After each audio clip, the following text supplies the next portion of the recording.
लेकिन तुम लोगों को एक क्षण नहीं लगा एक ढोंगी को, एक ठग को वैद्य के रूप में स्वीकार करने में। क्या यही है मेरे इतने वर्षों की सेवा का फल? क्या यही है इतने रोगियों की पीड़ा दूर करने का पुरस्कार? मैं जानता था कि आप यहाँ आएंगे। आपके चरणों का स्पर्श पाकर अपार सुख की अनुभूति हो रही है। मुझे आदेश करिए, मैं किस प्रकार आपकी सेवा करके धन्य हो सकता हूँ। शिरडी और उसके आसपास के लोगों की पीड़ा, उनके दुखों, उनके रोगों को दूर करने के लिए आपकी इन वनस्पतियों की आवश्यकता है। मेरे पास जो कुछ भी है उसे आपकी सेवा में समर्पित करता हूँ साईं।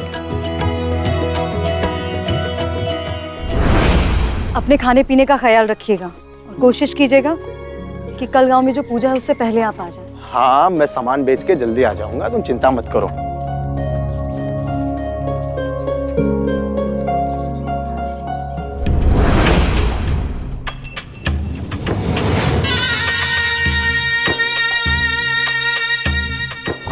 कहाँ चल दिए काशीराम? अहमदनगर में बड़ा बाजार लगेगा सरकार, वहीं जा रहा हूँ। अपने व्यापार की बड़ी चिंता है तुम्हें, शिरडी की कोई चिंता नहीं।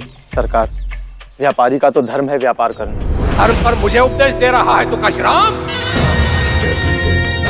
यदि मैं चाहूं तो शिरडी के बाहर पैर नहीं रख सकता तो। क्षमा सरकार, आपको क्रोधित करना मेरा मकसद नहीं था।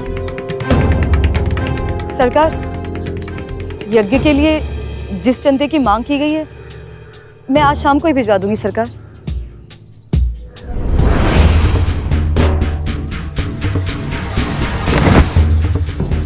काशीराम जी के हिस्से का चंदा हम अभी वसूल कर लेते हैं। क्यों सरकार, क्या कहते हो आप? बहुत ही अच्छा विचार है। हरिओम। सरकार, सरकार, हरिओम। अभी के लिए इतना काफी है, बाकी का चंदा घर आकर ले लेंगे।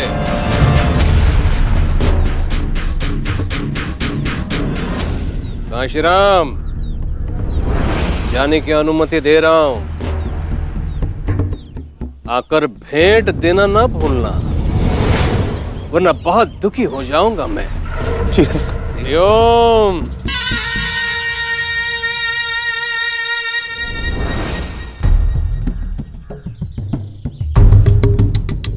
जंगल से जा रहे हो ना काशीराम? संभल के जाना। हाँ, मैंने सुना है डाकुओं का नया गिरोह आ गया है। उन्हें जो भी सामान दिखता है लूट लेते हैं।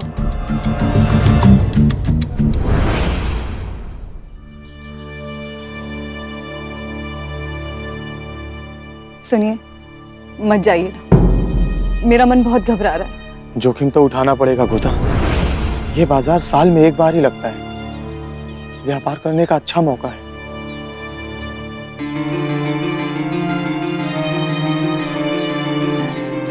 हे खंडोबा,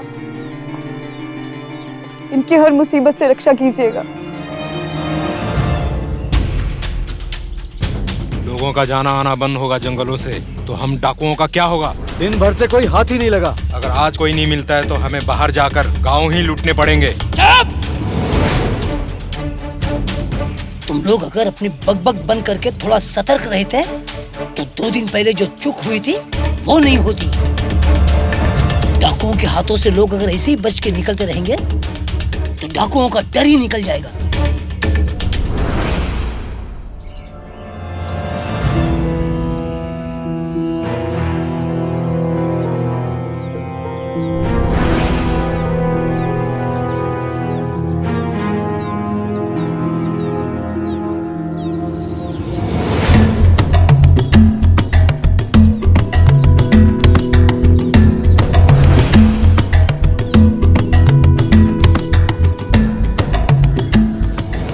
कहाँ जा रहे हो?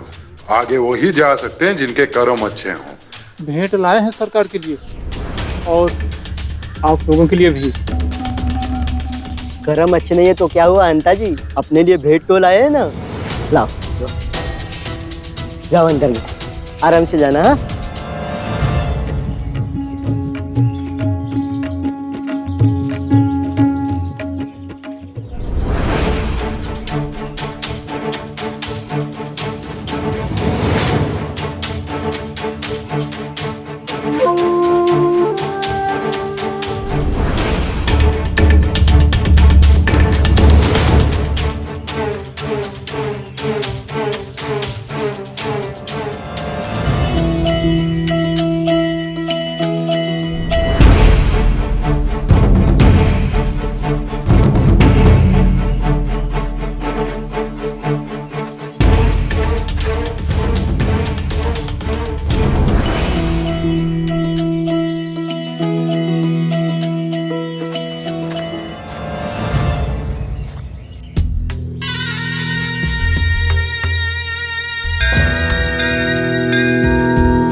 बैरागी के बारे में बात तो नहीं की? नहीं सरकार, सबके दिमाग में तो अब पूजा और यज्ञ ही घूम रहा है। सबने चंदा जो दिया है। अरे ओ, मैंने कहा था ना, लोग बड़े स्वार्थी होते हैं।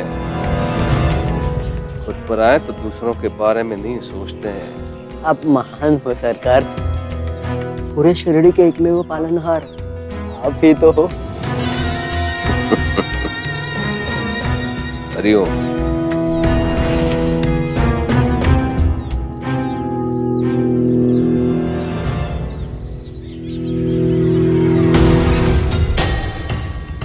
अरे अंता जी, ये क्या कर रहे हो? इस महापूजा में लगने वाली सामग्री सबसे ज्यादा इन्हीं के घर से तो आई है, तो सबसे पहले इन्हीं का हक बनेगा ना। आइए, पधारिए। कहने को पूरे गांव की पूजा है, सामान सारा हमारे घर से लूट कर लाया गया है।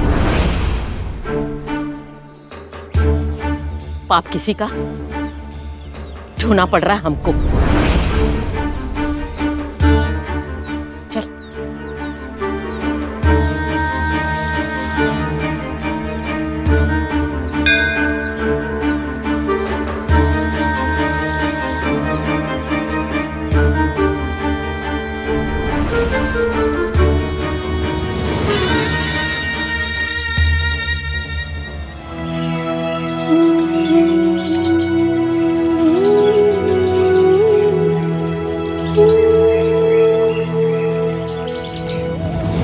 अपनी भूमि को पवित्र रखना हमारा धर्म है। तंत्र मंत्र जादू टोना करने वाले शिरडी से गुजरते रहते हैं, लेकिन शिरडी ने किसी को रुकने नहीं दिया। इस भूमि को शापित अपवित्र होने नहीं दिया। लेकिन समय के साथ साथ यहाँ अधर्म प्रबल हो गया।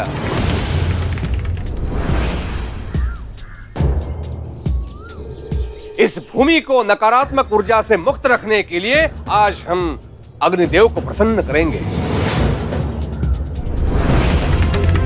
ताकि वो हमारी पुकार देवताओं तक पहुंचाए और देवता इस भूमि को पुनः पवित्र करने की कृपा करें। हरिओम। गांव वालों के सामने साईं का नाम नहीं ले रहे हैं, पर मुझे पता है आप किसकी बात कर रहे हैं। ना ही वो ढोंगी है, ना ही वो शिरडी छोड़कर भागा है। साईं ने मुझसे एक वादा किया था और वो वापस जरूर लौट कर आएगा।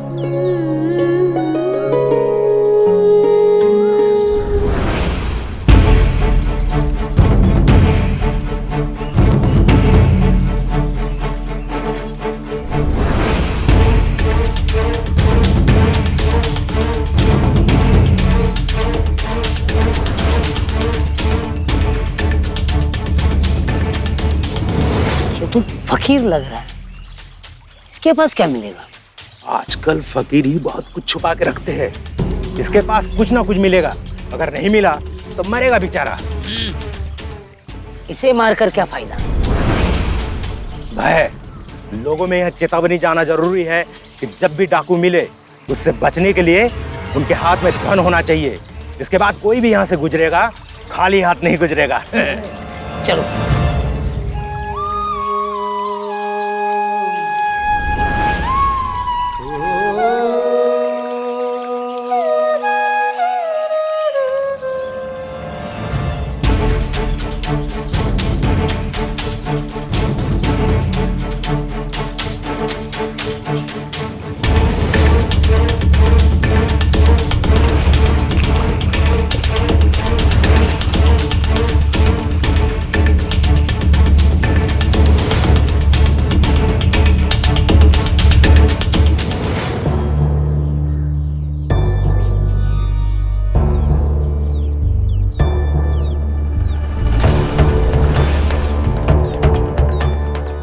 क्या बात है भाई साहब, आप ठीक तो हैं?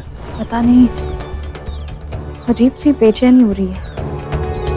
ऐसा लग रहा है जैसे कुछ बुरा होने वाला है।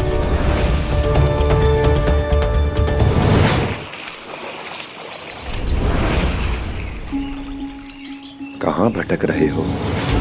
भटके तो तुम हो, तो डाकू राणा के इलाके में आ गए। ऐसे क्या देख रहे हो? डाकू राणा का नाम नहीं सुना कभी? तभी तो मरने चले आए यहाँ, नए मालूम पड़ते हो। मैं तो हमेशा से यही था। अच्छा, फिर भी डाकू राणा का नाम नहीं सुना? डाकू राणा इस जंगल का राजा है, राजा।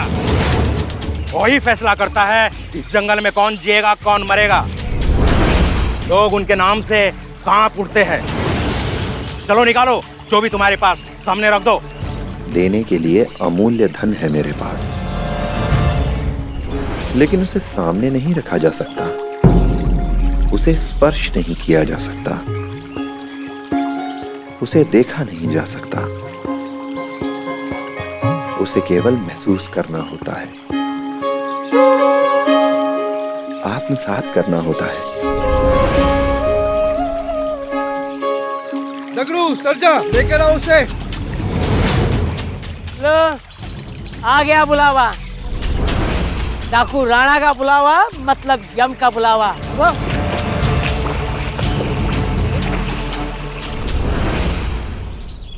पूजा की तैयारियां हो चुकी हैं, आइए आसन ग्रहण कीजिए।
नहर किनारे फेंक दो इन दोनों को। जानवर पानी के साथ साथ खाना भी खा लेंगे।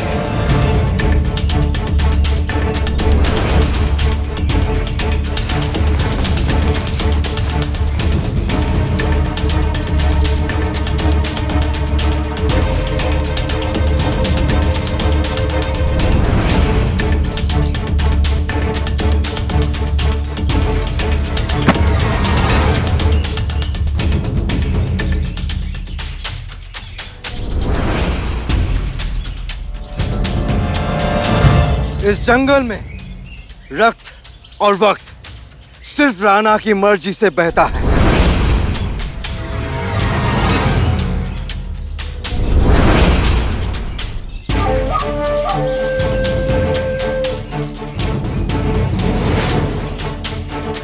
आंखें नीचे कर।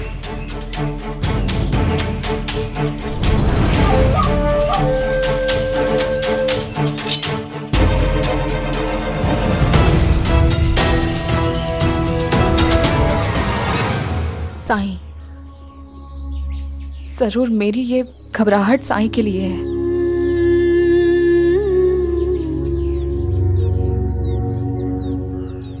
हे खंडोबा, मेरे बेटे की रक्षा करना।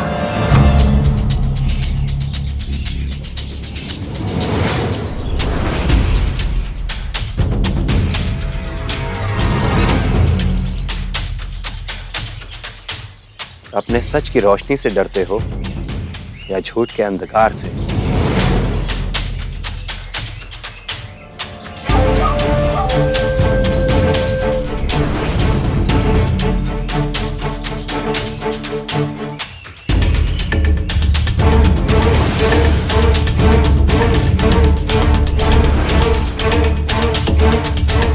ना तू बुद्ध है और ना मैं अंगुलीमाल। क्या तुम जानते हो तुम कौन हो? सुना नहीं तुमने? मैं इस जंगल का राजा हूं। लेकिन इस जंगल में तुमसे भी बड़ा एक राजा है राणा। इस जंगल में और भी कोई राजा है। और तुमसे कहीं ज्यादा ताकतवर।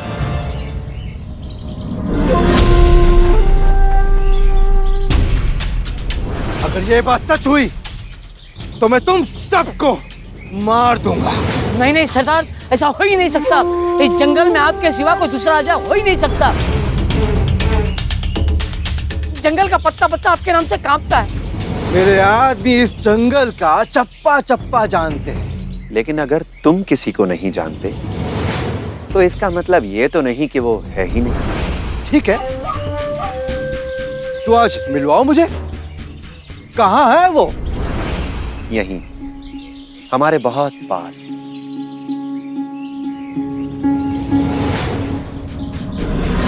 ये कैसा राजा है हा? जो दिखाई नहीं देता। तुम अपनी आंखें बंद करो और उसे मन से याद करो, वो जरूर दिखेगा। खेल खेल रहे हो हमारे साथ? नहीं राणा, मैं सच कह रहा हूं। तुम अपनी आंखें बंद करो और उसे मन से याद करो, वो जरूर दिखेगा। ठीक है, तेरे मरने से पहले ये खेल भी खेल लेते, बहुत मनोरंजन होगा। वैसे भी तेरे पास देने के लिए कुछ नहीं है। मैं अपनी आंखें बंद करता हूं।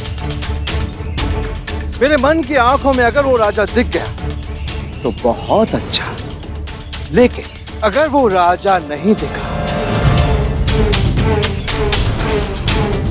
तो मैं तेरा गला काट दूंगा।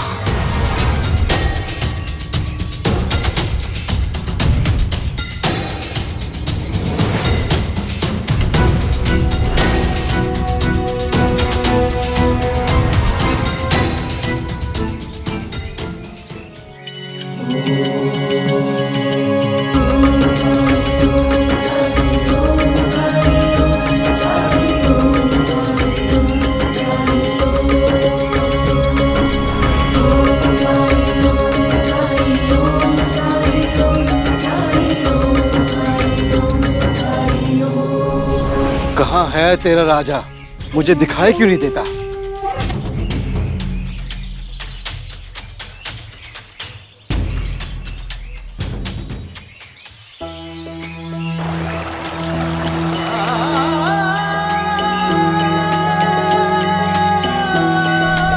लगता है मुझसे डर कर छुप गया है, सामने नहीं आ रहा है।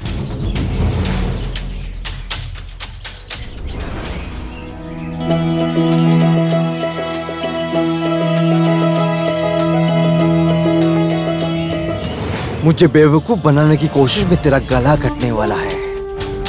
ये क्या फालतू के पेड़ पौधे दिखा रहा है?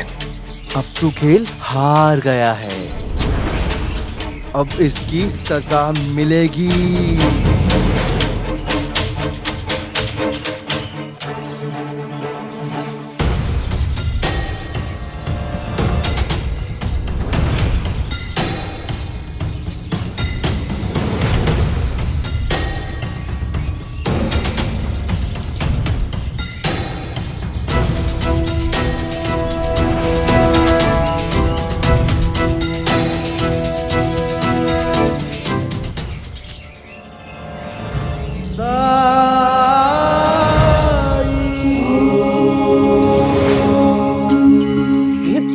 ये फकीर तो ऐसे खड़ा है जैसे ऐसे कुछ हो ही नहीं रहा है।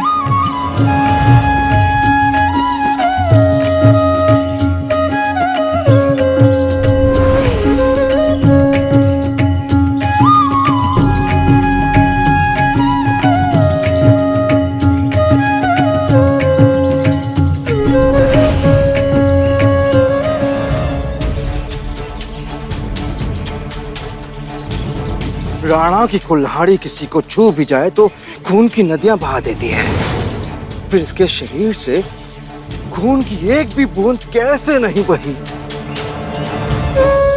ना रक्त तुम्हारा और ना वक्त तुम्हारा। मेरे एक इशारे की देर है।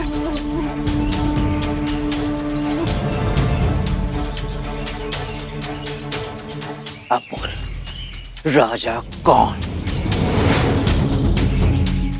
शस्त्र की धार पर जो राज करे उसे राजा नहीं कहते राणा।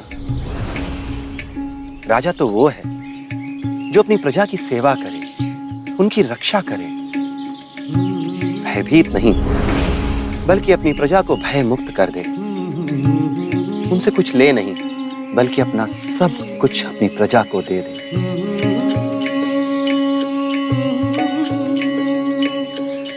और जानते हो राणा, असली राजा तो अपनी प्रजा के सुख का श्रेय भी नहीं लेता, क्योंकि वो उसे अपनी उपलब्धि नहीं अपना धर्म मानता है। उपदेश देके भटकाओ मत। तुमने कहा इस जंगल में एक राजा है तो नजर क्यों नहीं आ रहा है? हम इंसानों की एक समस्या है राणा, जानते हो क्या? हम वही देखते हैं जो हम देखना चाहते हैं। जब तुमने जंगल के इस राजा को देखना चाहा, उसे ढूंढना चाहा, तो तुमने अहंकार की नजर से देखा, नफरत की नजर से देखा, चुनौती की नजर से देखा। पर जिस राजा की मैं बात कर रहा हूं, अहंकार तो उसमें है ही नहीं, नफरत तो उसमें है ही नहीं, तो फिर वो तुम्हें कैसे दिखता?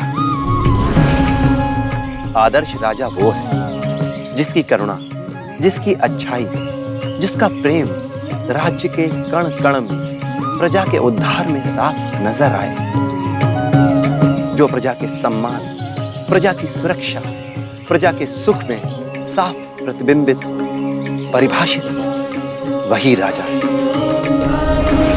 इसीलिए जब तुमने जंगल के इस राजा को देखने की कोशिश की, तो वो तुम्हें इस जंगल के पेड़, पौधे, पक्षियों के खिलते हुए चेहरों में नजर आए, उनके रूप में नजर आए, और तुम इस जंगल के देवता, वन देवता की महिमा को देखकर भी देख नहीं सके। बताओ राणा, दोष किसका है? देखने वाले का या दिखाई देने वाले का?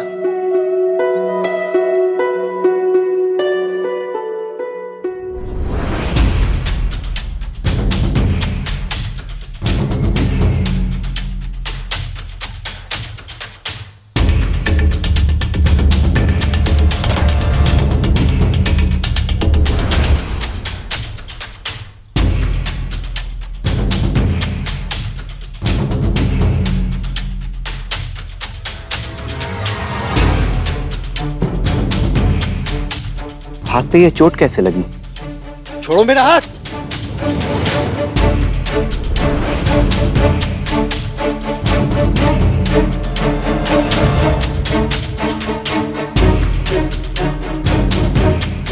जब तक तुम्हारा इलाज नहीं कर देता, नहीं छोड़ सकता।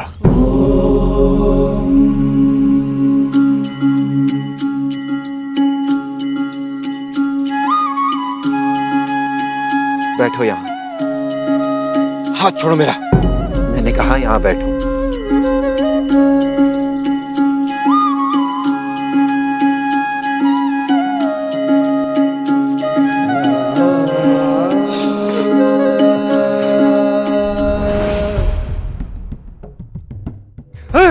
छोड़ो मुझे।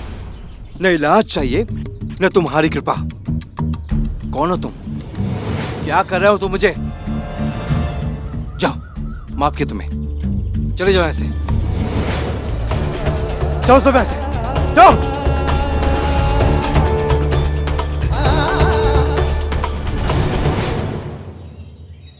अज्ञान तिमिर से घिरा भयंकर ज्योति शुभंकर साई राम। ओम साई ओम साई ओम साई ओम साई ओम साई ओम साई ओम साई ओम साई ओम साई ओम साई ओम। मैं सहारा देना चाहता हूं, क्या तुम तैयार हो?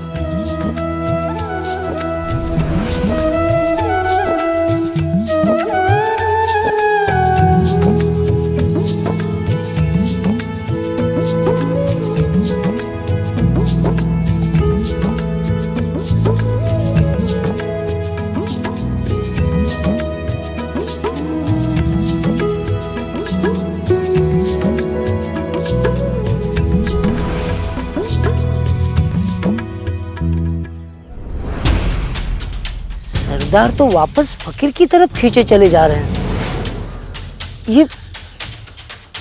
ये हो क्या रहा है?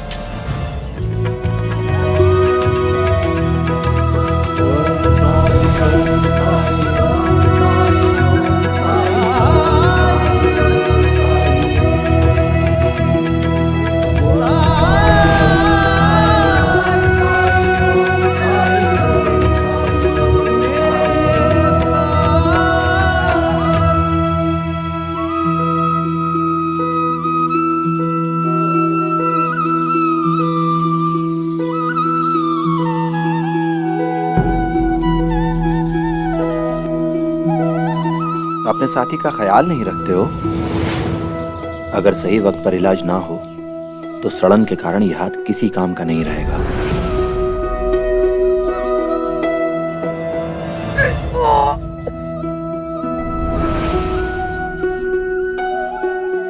कभी कभी दर्द दवा बनकर आता है और कभी दवा दर्द बनकर। लेकिन जो भी हो, मकसद दोनों का एक ही है, तकलीफ का दूर होना।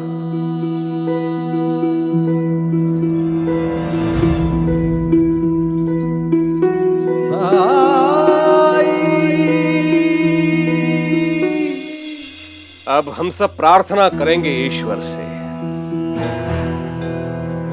हे ईश्वर, कुलकर्णी सरकार द्वारा आयोजित इस यज्ञ को सफल करे और शिरडी में जो अशुद्धि हुई है उसका इलाज करने की कृपा करें। हरिओम। कर्म के फल से हम भाग नहीं सकते मेरे दोस्त। भले ही हम कितने ही गहरे वन में जाकर लोगों को लूटें या कितनी ही गहरी गुफाओं में जाकर तपस्या करें, कर्म का फल हम सबको भोगना ही पड़ता है। तुम्हारे इस हाथ ने जिन जिन लोगों को दुख पहुंचाया है, उनकी पीड़ा इस हाथ को भुगतनी पड़ रही है। और यह दर्द तुमसे कुछ कह रहा है, जानते हो क्या? ये कह रहा है कि राणा, कहां जाना चाहता है तू? एक रास्ता है पाप का, जिस पर तू अब तक चलता आया है, और एक रास्ता है पश्चाताप का।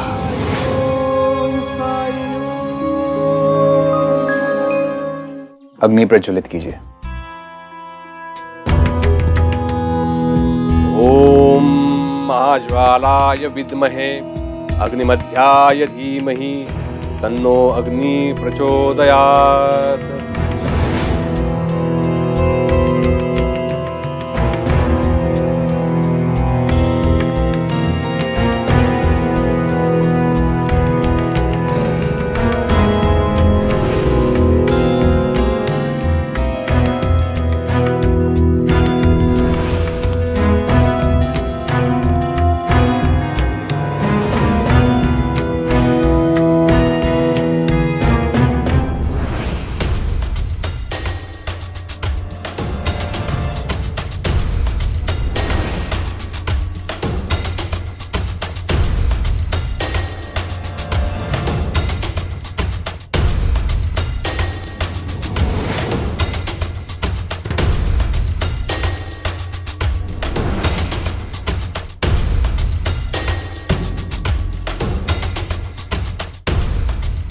ये लकड़ी गीली है।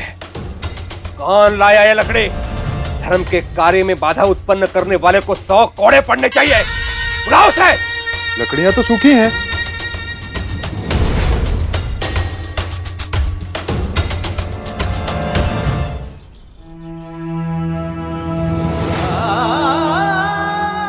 झूठ बोल रहा है मेरा दर्द।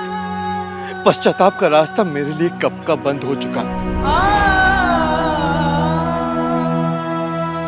अच्छा, एक बार मेरे साथ देखना चाहोगे कि वो रास्ता खुला है या नहीं? कैसे? याद करो ये चोट तुम्हें कैसे लगी। मेरे पास कुछ नहीं, मेरे पास कुछ कुछ भी नहीं मेरे पास कुछ नहीं कुछ भी नहीं है मेरे पास कुछ नहीं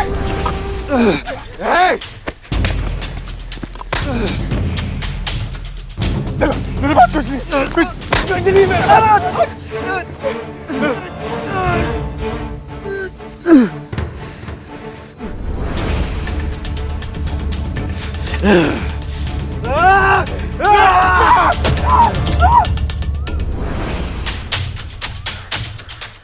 कुछ याद आया? कल रात वो व्यापारी, क्या जरूरत थी उसे अपनी हिम्मत दिखाने की? क्यों उसने सीधे सीधे अपना सारा धन हमारे हवाले नहीं किया? अगर वो मुझे धक्का नहीं देता तो उस एक पर अपने इस हाथ में लगी चोट को देखकर मुझे इतना गुस्सा आया कि मैंने उसी कुल्हाड़ी से, इसी हाथ से उसे मारा मैंने। पंता जी, इस हवन कुंड में मुझे अग्नि चाहिए, अग्नि। घी डाल के देखता हूँ सरकार।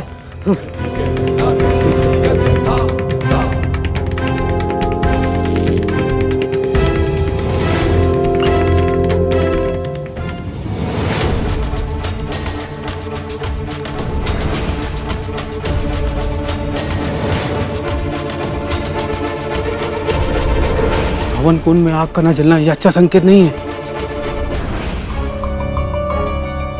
ये घी अशुद्ध है, शुद्ध खिलाओ।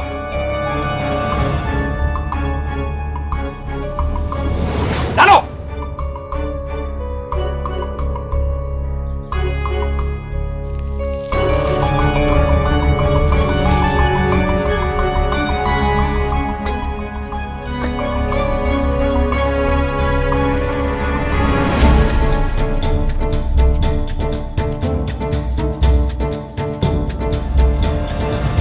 घी शुद्ध नहीं। मुझे तो लगता है इस यज्ञ के पीछे की मंशा ही अशुद्ध है।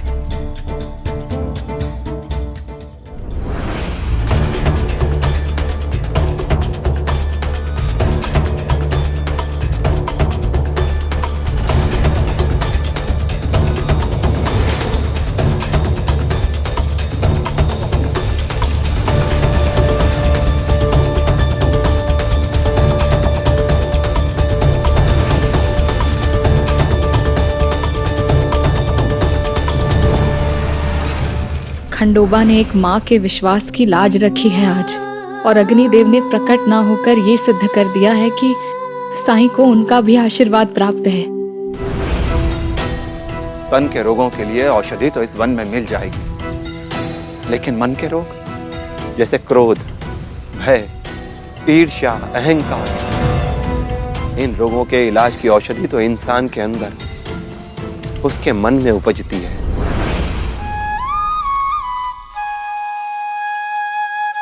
जरूरत है तो बस अपनी उस संजीवनी को खोजने की। कहाँ खोजूं? कैसे खोजूं? तुमने अपने मन में जो दीवारें उठा रखी हैं, उन्हें गिरा दो। उनके पार देखो, वहां तुम्हें वो लोग दिखेंगे तुम जिनसे हमेशा भागते रहे, चिढ़ते रहे,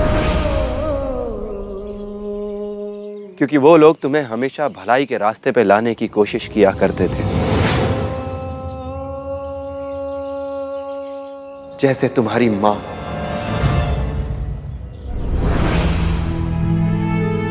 कभी माँ याद नहीं आती? बहुत साल हो गए ना उससे मिले हुए। वो दिन याद करो जब उसने तुम्हें धमकाया था, कहा था कि तुम्हारी हरकतें बाबूजी को बताएगी। क्या किया था तुमने? घर ही छोड़कर भाग खड़े हुए। वहां तो केवल तुम्हारी भलाई चाहती थी।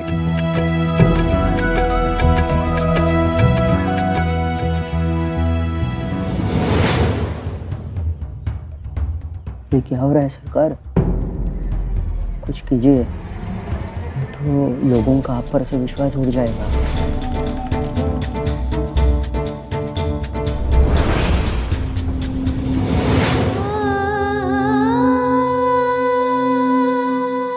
जिस मनीषा से मैंने इस यज्ञ की चाल चली थी वो तो उल्टी ही पड़ रही है। बड़ी अपमानजनक स्थिति बन गई है मेरे लिए। कुछ तो करना पड़ेगा। हरिओम।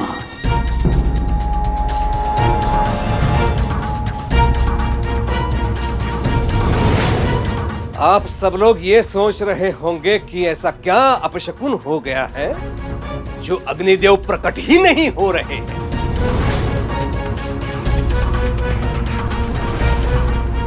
मैं बताता हूं आपको इसका रहस्य।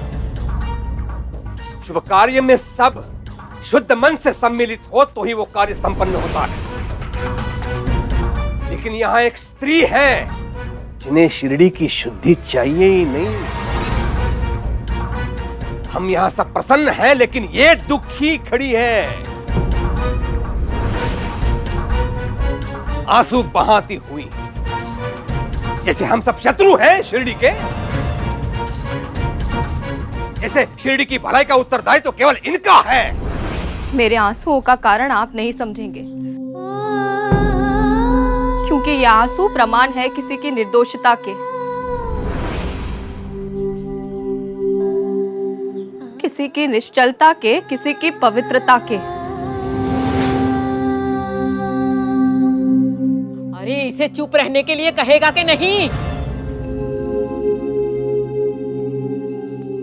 यज्ञ देवताओं को प्रसन्न करने के लिए किए जाते हैं। यज्ञ असफल होने की कामना तथा उसका प्रयास दानव ही करते आए हैं।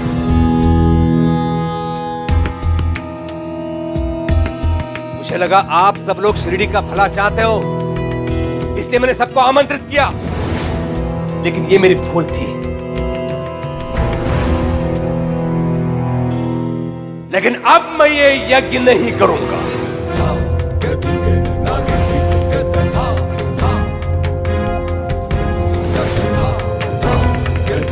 बल्कि इस समस्या के समाधान का दूसरा मार्ग निश्चित करूंगा।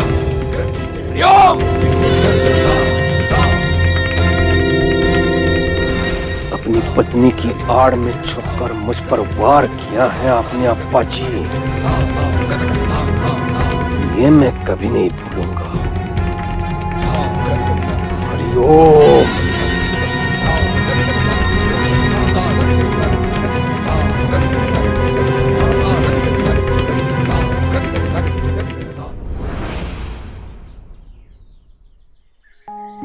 ये बात कोई नहीं जानता, मेरे अलावा किसी को नहीं पता। फिर तुम्हें कैसे पता? कभी सोचा माँ कैसी होगी, किस हाल में होगी, तुम्हारी राह देखती होगी? कितना कोसा होगा उसने अपने आप को उस दिन को जब उसने तुम्हें खो दिया था। कितना दुख सहा होगा उसने तुम्हें खोने पर। और क्या तुम्हारी मां को फक्र होगा कि उसका प्यारा लाडला बेटा बेखूंखार डाकू बन चुका है? तुम्हारे किए हर पाप में वो खुद को भागीदार मानती होगी।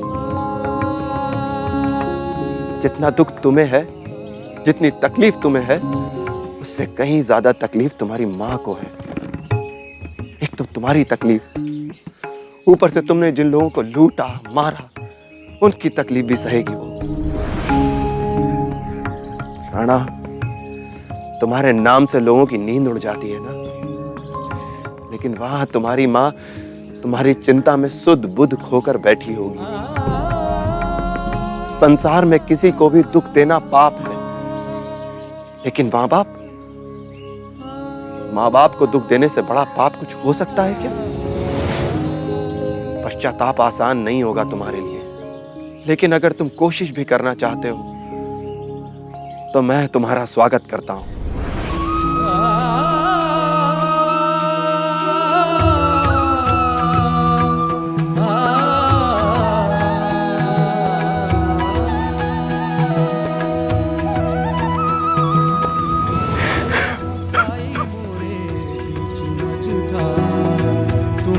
लगा दो साई तुम ये पार, थाम ले हाथ में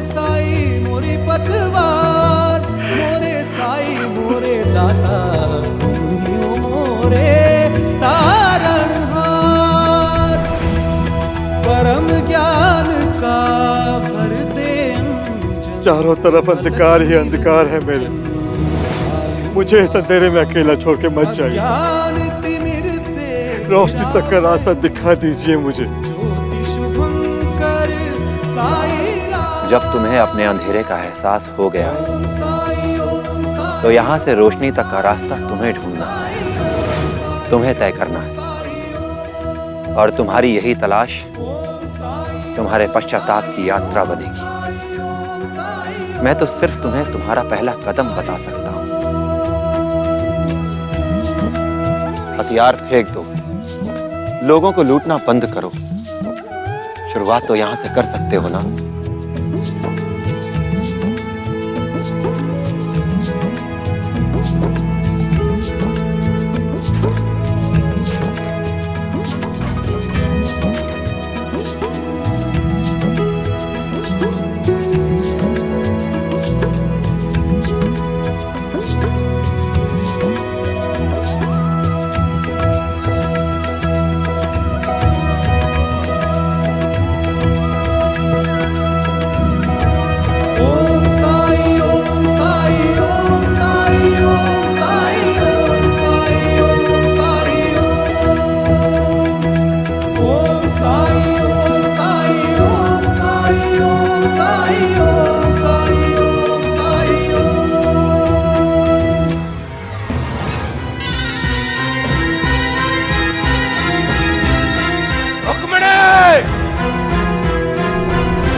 मैं जब तक बाहर नहीं आऊं तब तक मेरे कक्ष में कोई नहीं आएगा और ना ही मुझे कोई पुकारेगा।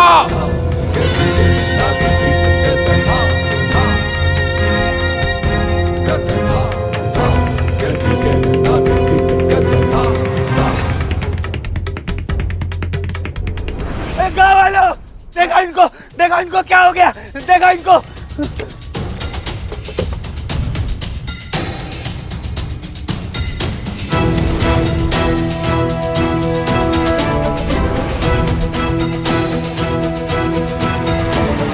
क्या हुआ खाशीराम को? जंगल की तरफ से आ रहा था, तभी उनको इस हालत में देखा। पता नहीं क्या हुआ इनके साथ। अब चल रही है नहीं, समझ नहीं आ रहा है। इसमें अवश्य डाकुओं का हाथ है। हम तो इसे कुलकर्णी सरकार ही ठीक कर सकते हैं। तुम सब लोग इसे लेकर घर जाओ, मैं कुलकर्णी सरकार को लेकर आता हूँ। चलो चलो जल्दी।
पहले ही तुम्हारे कारण गांव में इतना कुछ हुआ है। दूर रहो यहां से।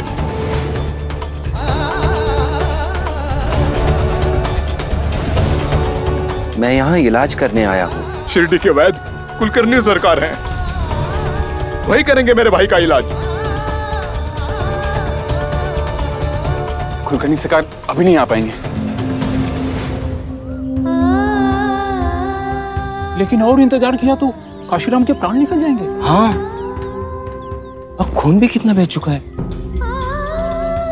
अब क्या करें? कहाँ जाए इसे लेकर? रुक जाओ।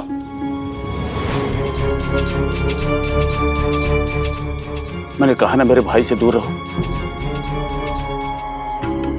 दादा, साईं पर विश्वास रखो।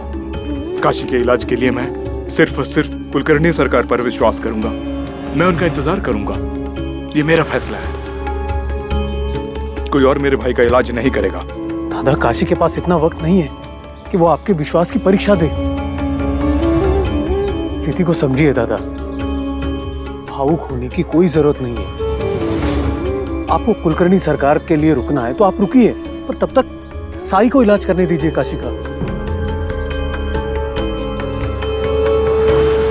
इसमें नुकसान तो कोई नहीं है, अगर है तो सिर्फ फायदा।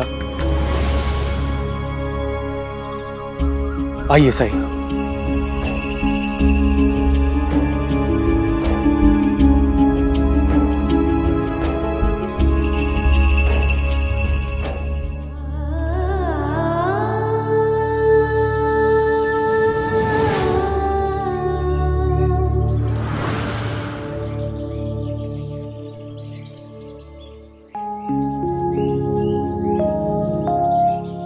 काशी,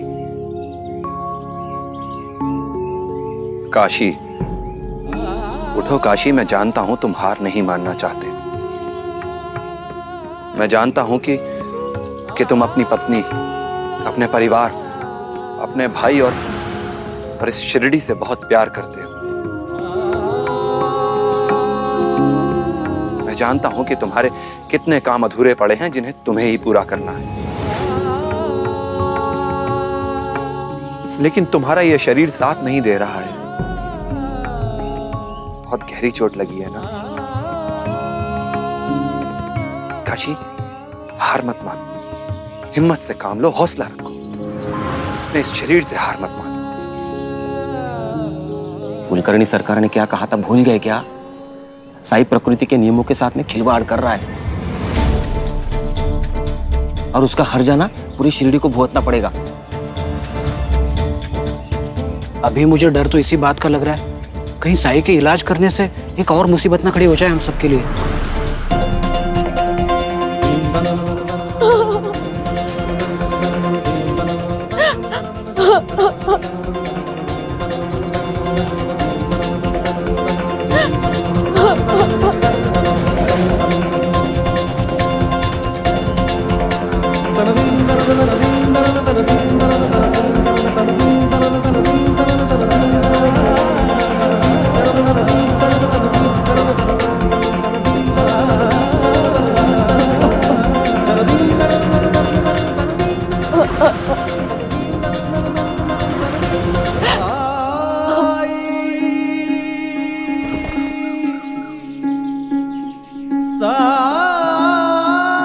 मुझे खरड़, गरम पानी और नीम के कुछ पत्ते चाहिए।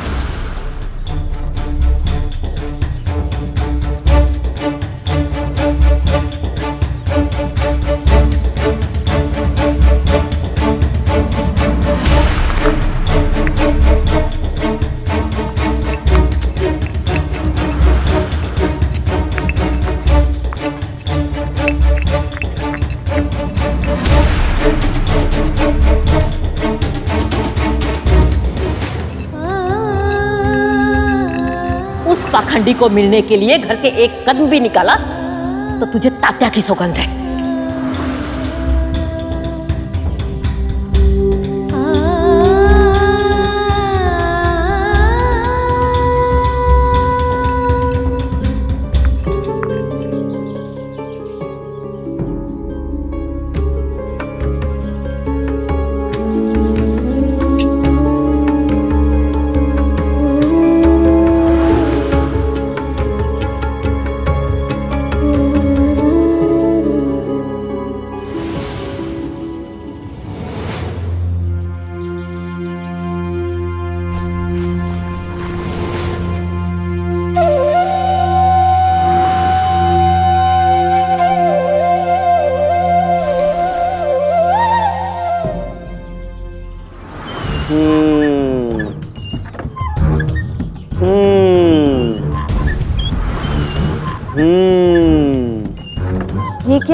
झूले पे कैसे बैठ गए तुम? हम इस घर पे जहाँ चाहे वहाँ बैठ सकते हैं। जानते हो ना, सरकार के हम दोनों दाएं और बाएं हाथ हैं। दाई और बाएं आंखें भी, कान भी, नाक भी, टांगे भी। और एक बार शिकायत कर देंगे तो पता चलेगा। लाओ लाओ, अरे छोड़ो, उठो यहाँ से। एक बात बोलूं, उपद्रवी वानर होते हैं ना, वैसे ही हो तुम दोनों। नर्मदा जी। गाय को चारा डाल दो। जी।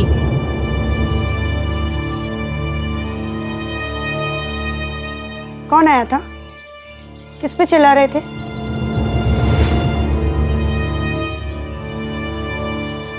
देखो, मुझसे झूठ मत बोलना। मालसापति। मालसापति जी? पर क्यों? क्या हुआ? वो आया था सरकार को पूछते हुए। काशीराम है ना, कपड़ों का व्यापारी, उसे डाकुओं ने बहुत मारा है और बचने के आसार भी नहीं है। सरकार को क्यों नहीं बताया? सरकार ने तो मना किया है ना, उन्हें किसी से नहीं मिलना, तो हम कैसे जा सकते हैं उनके पास? यहाँ किसी की जान खतरे में है और आप लोग?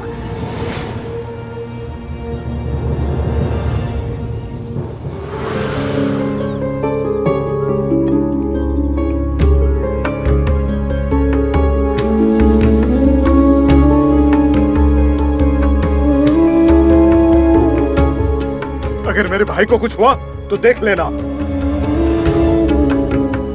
दादा, साई को काशी का इलाज करने दीजिए। काशी के बचने की अब एक ही उम्मीद है और वो है साई। काशी को कुछ नहीं होगा। दादा, आपको कुलकर्णी सरकार का इंतजार करना चाहिए था। उनसे अच्छा वैद्य नहीं है कोई यहाँ। हाँ, लेकिन इलाज के लिए वैद्य का मौजूद होना भी तो जरूरी है ना। इलाज नहीं होने से तो अच्छा है कि जो हो रहा है वही बेहतर है। और आप तो जानते ही हैं, कुलकर्णी सरकार ऐसे किसी के लिए नहीं आते। उसी को सौभाग्य मिलता है जो उनके दाम दे सके। मोनी के पिता को भूल गए? सांप ने डसा था, सरकार ने उसको जिंदा कर दिया और फिर उनका इलाज भी तो पता है, एकदम रामबाण। और इस साई का क्या पता?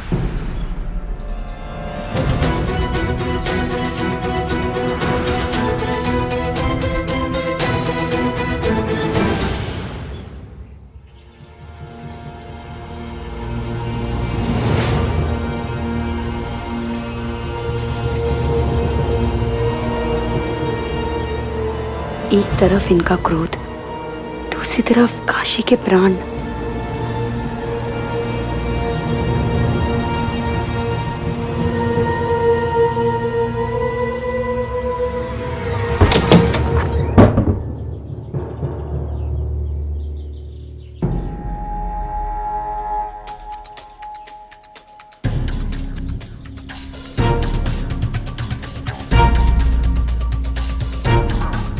मेरे आदेश की अवमानना करने का उपयुक्त कारण नहीं होगा तो बहुत पछताएंगे। तो मैं जानती हूँ कि आप बहुत व्यस्त हैं, लेकिन मेरी जिम्मेदारी है आपको बताना। काशीराम के प्राण संकट में हैं और आप शिरडी के वैद्य, आपके अलावा यहाँ के लोगों की मुश्किलें और कौन दूर कर सकता है? दूर कर रहा है मुश्किल सरकार। काशीराम का इलाज कोई और कर रहा है सरकार।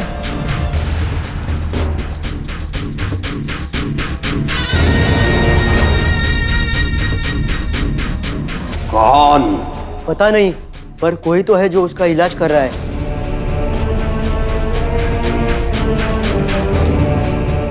हरिओम। कैसे बुखार है अब तक? बुखार आए तो अच्छा है, इसका मतलब शरीर रोग से लड़ रहा है।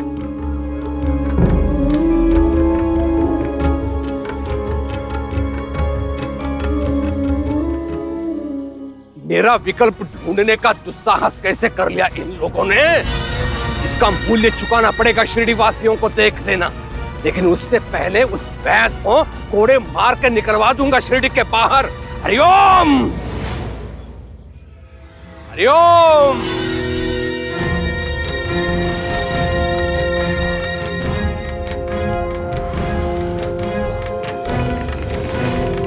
कौन है जिसने मेरे शिरडी में काशीराम का उपचार करने का अपराध किया है?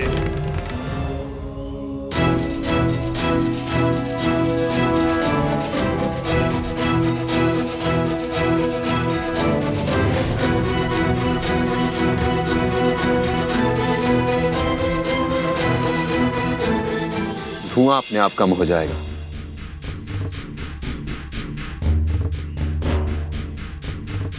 तुम दोनों ने तो कहा था कि साई तो। हमें भी कुछ समझ में नहीं आ रहा है सरकार। सरकार मैं जानता था आप जरूर आएंगे। काशी का इलाज केवल आप ही कर सकते हैं। बंद करो ये नाटक। यहाँ तो पहले से उपचार चल रहा है। ये यहाँ कैसे? यहाँ इसे किसने बुलाया? जो लोग काशीराम की इस हालत के जिम्मेदार हैं, उनकी वजह से ही मैं यहाँ हूँ। लेकिन सरकार अब आप आ गए हो, काशी को कुछ नहीं होगा। क्या तात्पर्य है तुम्हारे कहने का दादा? क्या तुम्हें वैद कुवैद में अंतर पता नहीं है? इतने वर्षों के अध्ययन, शोध और अनुभव के पश्चात यहाँ तक पहुंचाऊं मैं। लेकिन तुम लोगों को एक क्षण नहीं लगा एक ढोंगी को, एक ठग को वैद के रूप में स्वीकार करने में।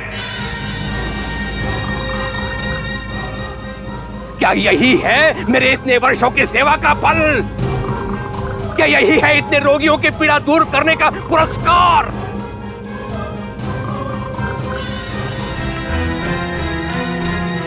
अब सुन लो, काशीराम का उपचार किसी और ने आरंभ किया है। इसमें मैं हस्तक्षेप नहीं करूंगा। यदि मैंने ऐसा किया तो उपचार की मर्यादा का उल्लंघन होगा। तुम लोगों ने जो निर्णय लिया है उसके परिणाम के उत्तरदायी भी तुम लोग ही होगे। हरिओम। नहीं सरकार ऐसा मत कहिए। आपके लिए कुछ भी नामुमकिन नहीं है। खांडूबा जी की इतनी कृपा है जो आप पर। ये पहले सोचना चाहिए था दादा।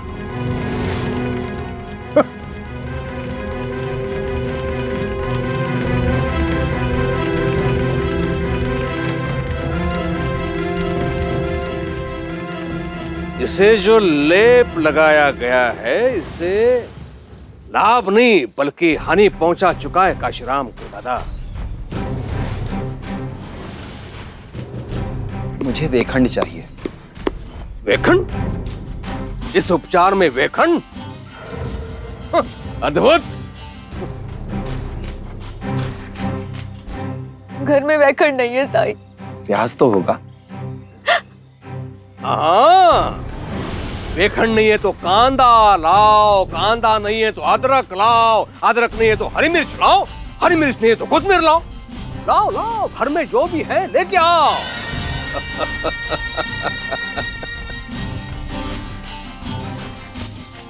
मेरे समझ में ये नहीं आ रहा है यहाँ पे उपचार हो रहा है या भोजन बन रहा है।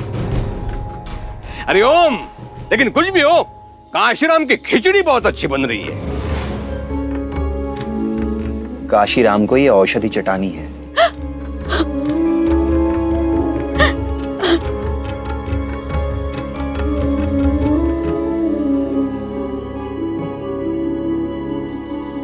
नहीं बचेगा।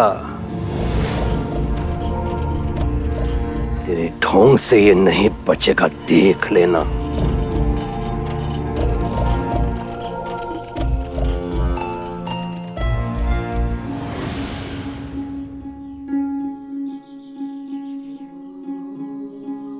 श्रद्धा, सबूरी, श्रद्धा और सबूरी से सब कुछ हो जाता तो संसार में वेदों की आवश्यकता ही नहीं होती। जब बात प्राणों पर आती है ना, तो श्रद्धा सबूरी सब निरर्थक हो जाते हैं। आप सब लोग भूल चुके हो, जब मौनी के पिता के प्राण बचाने थे तो आप सब लोग मेरे सामने गिड़गिड़ाए थे। भूल गए सबके सब। श्रद्धा और सबूरी के चक्कर में पड़ते तो क्या होता। लेकिन ठीक ही है, शिरडी की जनता को सत्य समझने के लिए काशीराम को अपने प्राणों की आहुति देनी पड़ेगी।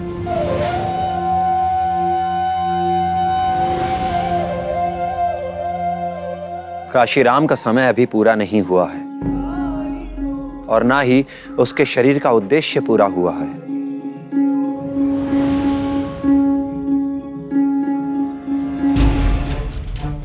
चुनौती स्वीकार करोगे? विश्वास करेंगे? डर गए? डर और विश्वास में जब जब संघर्ष हुआ है, जीत हमेशा विश्वास की ही हुई है।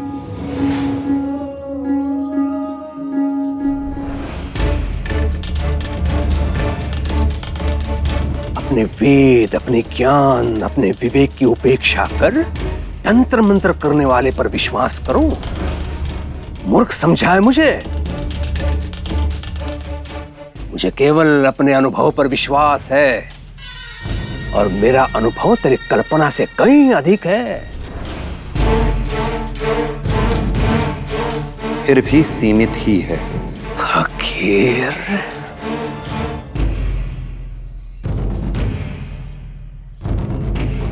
अगर हम जिंदगी के करिश्मे पर यकीन करना छोड़ दें तो इसमें समझदारी कैसी? जिंदगी के चमत्कारों पर अचंभित होना छोड़ दें तो शायद हम जिंदा ही नहीं हैं। बहुत कुछ है जिसका अनुभव होना अभी बाकी है। जिंदगी से बड़े ना हम थे, ना हम हैं, और ना ही कभी हो पाएंगे। हरिओम। अनुभव तो तुझे अब होगा जब काशीराम मरेगा और तेरा पाखंड सबके सन्मुख होगा।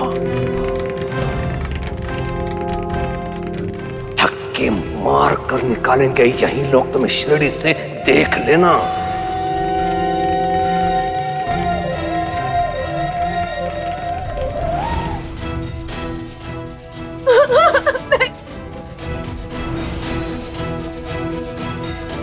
साई, काशी की सांस।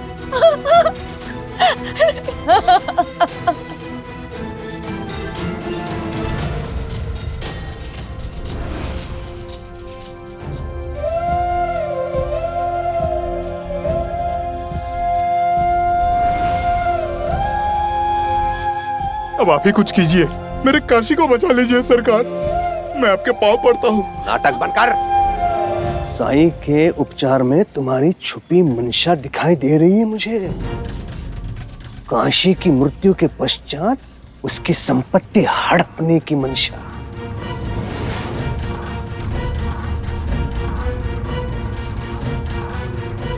नहीं तो तुम्हारी इच्छा के बिना तुम्हारे भाई को कोई हाथ भी लगा सकता है भला। भूल हो गई सरकार, भूल हो गई साईं को ना रोकने की। मैं मानता हूँ आपका इंतजार करना चाहिए था, पर क्या करता, मजबूर था सरकार। पूरा शिरडी जानता है कि ये अपने भाई से कितना प्यार करता है। मेरा निर्णय था कि आपके ना आने पर साई उसका इलाज करे। हरिओम। तो कुलकर्णी सरकार का विकल्प आप चाहते हैं अप्पा जी? अच्छा है, बहुत अच्छा है। ठीक है, तो मैं प्रतीक्षा करूंगा। जब काशीराम की आंखें सदा के लिए बंद हो जाएंगी,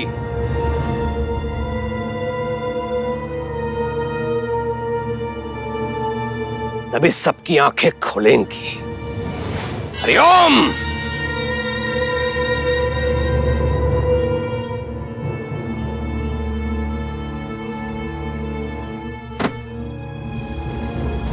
हरिओम।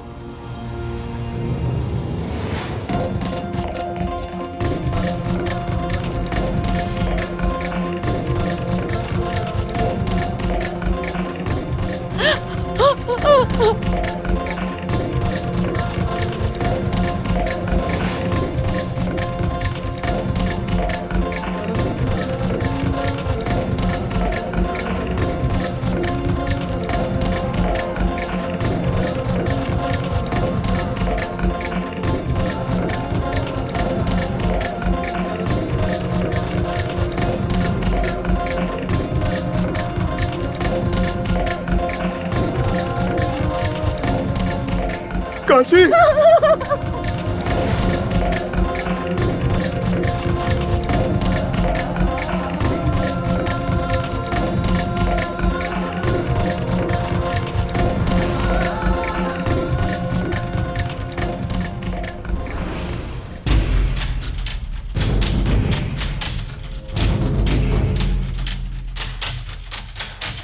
हरिओम।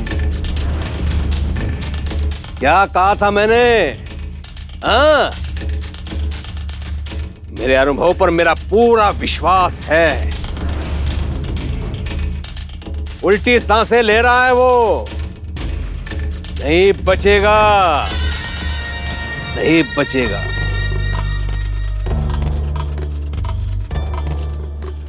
नहीं।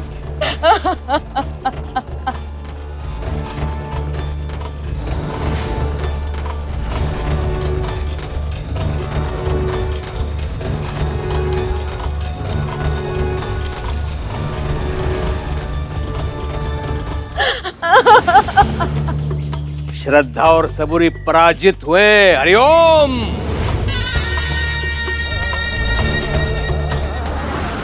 अब रोने से क्या फायदा गोदा? तुम सबकी मूर्खता का मूल्य चुकाना पड़ रहा है काशीराम को। दादा, अब कहूं उस ढोंगी से कि जीवित करे काशीराम को। कह दो उसके निर्जीव शरीर में प्राण फूंकने के लिए।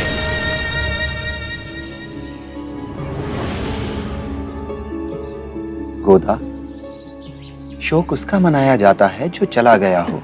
अच्छा, यदि तू कुछ दिन और रुका शिरडी में तो शोक मनाने के लिए कोई बचेगा नहीं।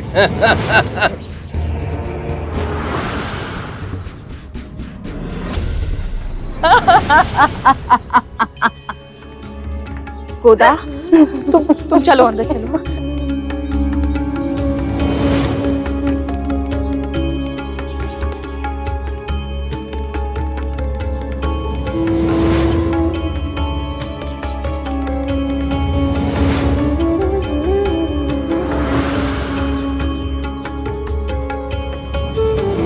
भाग गया।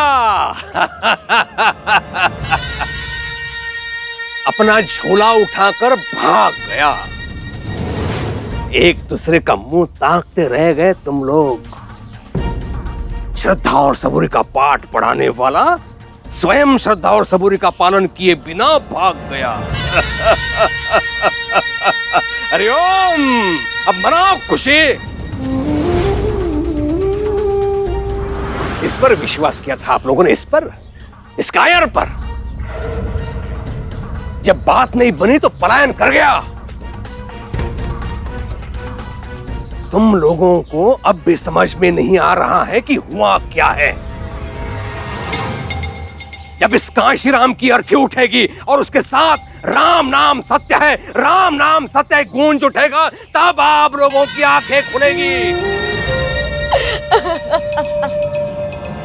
काशीराम की अंतक्रिया की सामग्री का प्रबंध करो। मूल्य मैं चुकाऊंगा। जाओ। चलो।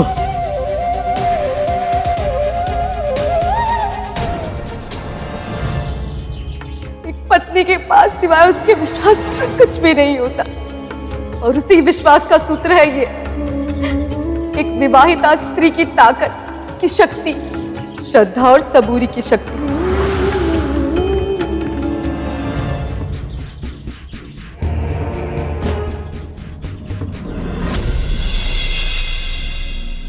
सरकार को काशीराम तक पहुंचने में देर ना हुई हो। मुझे तो गोदा के बारे में सोच सोच कर ही दुख हो रहा है। पता नहीं क्या बीत रही होगी उस पर।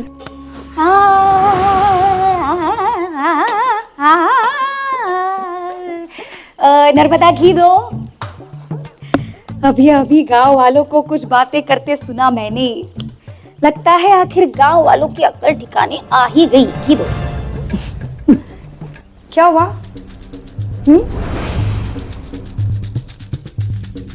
धर्म की जीत। वो अधर्मी भाग गया। सत्य की जीत। वो ढोंगी भाग गया। मेरे दादा की जीत। तुम्हारा साई भाग गया।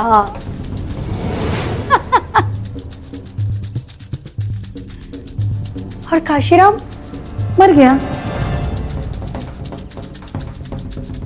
और अगर नहीं मरा होगा तो मर जाएगा। आए बड़े सब लोग साई से उसका इलाज करवाने वाले थे।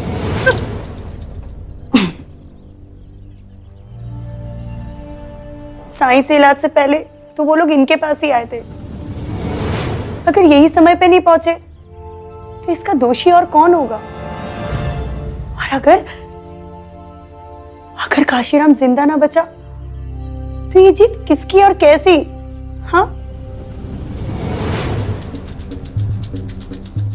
मतलब तुम ये कहना चाह रही हो कि अपराधी दादा है? हाँ, ये बड़ी।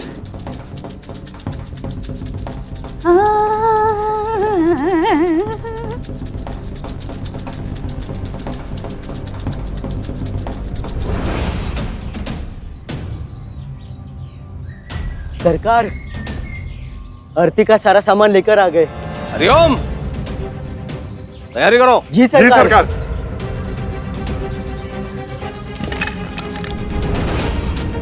काशी अभी मरा नहीं, फिर भी कुलकर्णी सरकार क्यों उसकी अर्थी बनवा रहे हैं?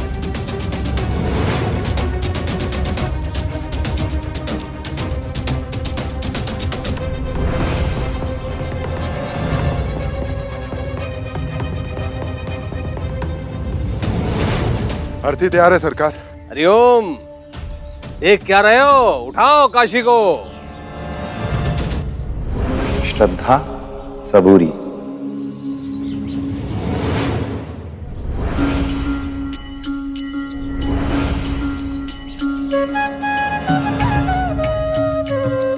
अरे ये तो वापस आ गए।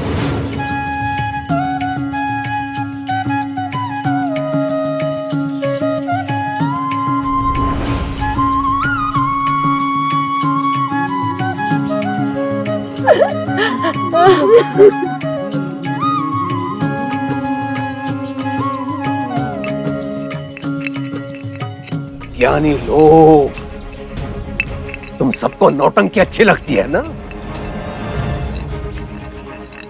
मर रहे आदमी के साथ वो खिलवाड़ कर रहा है और तुम सब लोग देख रहे हो।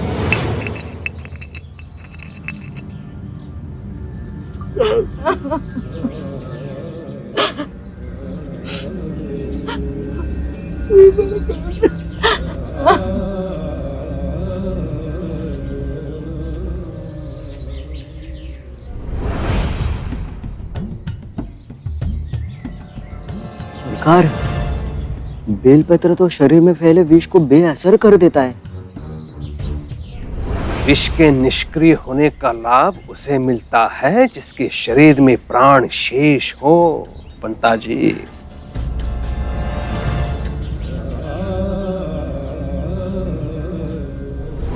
काशी तो अब सब उपचार से, चमत्कार से परे हैं।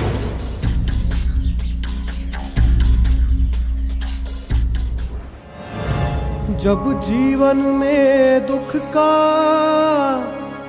अंधियारा छाए, मन में सदा श्रद्धा की ज्योत जलाए, विश्वास मन का तुझको पार। स्वागत है तुम्हारा काशी। सुबह फिर से आएगी ये रात समझाए। ओम साई ओम साई ओम साई ओम। जन्म के पर्वत लांघ के आया तेरे दर में साई रे, कृपा दृष्टि से मिट जाएंगे तेरे लख 84 रे। भव सागर तर दे घन दुख के हर साई ने काशी को बचा लिया। कृपा सिंधु दे अमृत सिंधु अलख उजियारे दीनों के। काशी ठीक हो गया? परम ज्ञान साईं, मुझे माफ कर दो। आस्था मालिक पे रखो, वो हमेशा सही रास्ता दिखाता है, भले ही वो हमारी इच्छा के अनुसार हो या ना।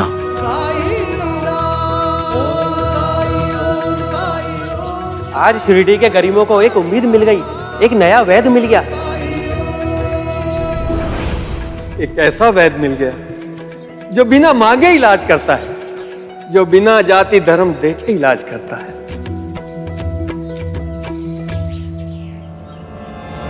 चमत्कार हो गया सरकार ये तो। हरिओम।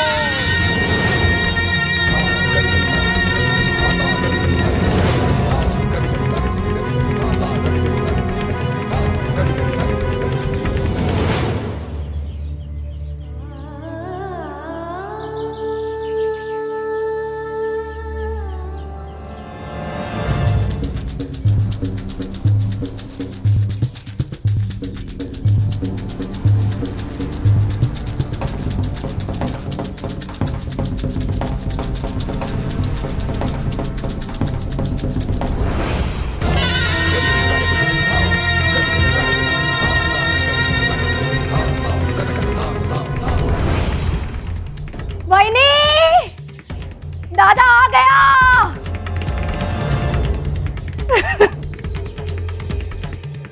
दादा दादा रुको दादा, जीत का तिलक तो लगाने दो।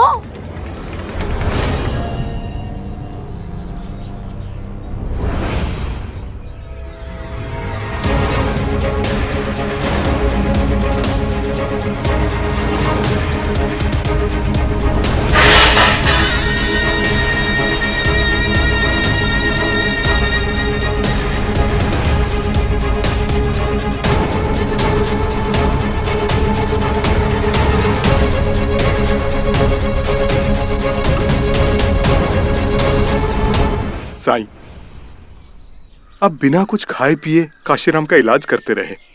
ये लीजिए, दूध पी लीजिए। कोई पीड़ा में हो, मुश्किल में हो तो अपना ख्याल कैसे आ सकता है। दूसरे की तकलीफ में खुद को खो देना एक तपस्या की तरह है। शरीर अपनी सारी जरूरतें, सारी इच्छाएं भूल जाता है। पानी पिलाओगी बायजामा?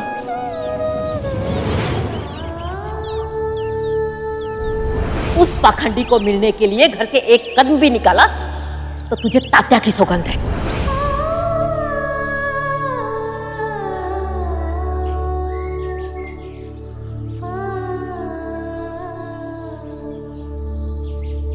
मैं पिलाता हूं।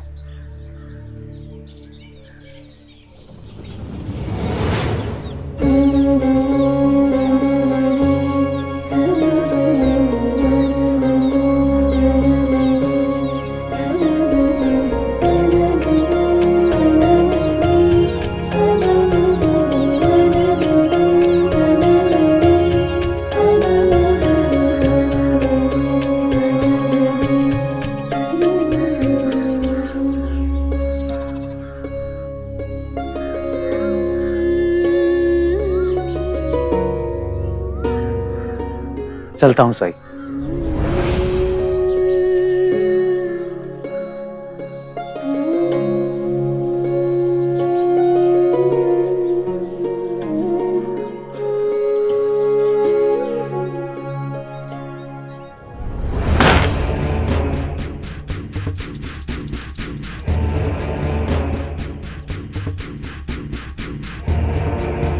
शोक उसका मनाया जाता है जो चला गया।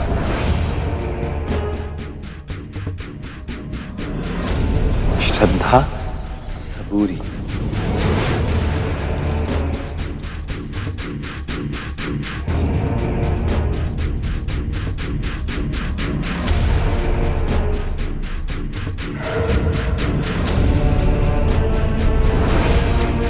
स्वागत है तुम्हारा काशी।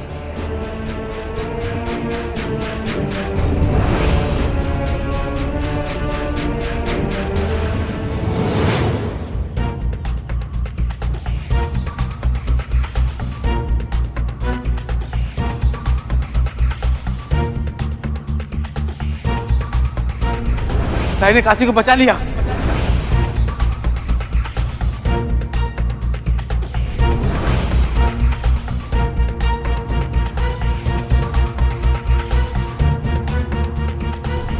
आज शिरडी के गरीबों को एक उम्मीद मिल गई, एक नया वैद्य मिल गया।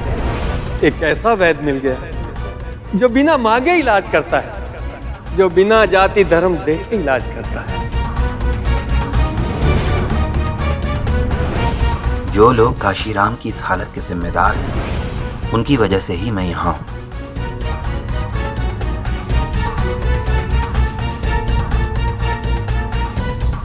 जो लोग काशीराम की इस हालत के जिम्मेदार हैं, आज शिरडी के उनकी गरीबों वजह को से एक ही मैं उम्मीद यहाँ मिल गई, एक नया वैद्य मिल जो गया। लोग काशीराम की इस हालत के जिम्मेदार हैं, उनकी वजह से ही मैं यहाँ हूँ। आज शिरडी के गरीबों को एक उम्मीद मिल गई, एक नया वैद्य मिल गया। स्वागत है तुम्हारा काशी सबूरी। एक ऐसा वैद्य मिल गया जो बिना मांगे इलाज करता है। जो लोग काशीराम की इस हालत के जिम्मेदार हैं, उनकी वजह से उन्होंने ही मुझे यहाँ हूँ। शिरडी वापस भेजा है।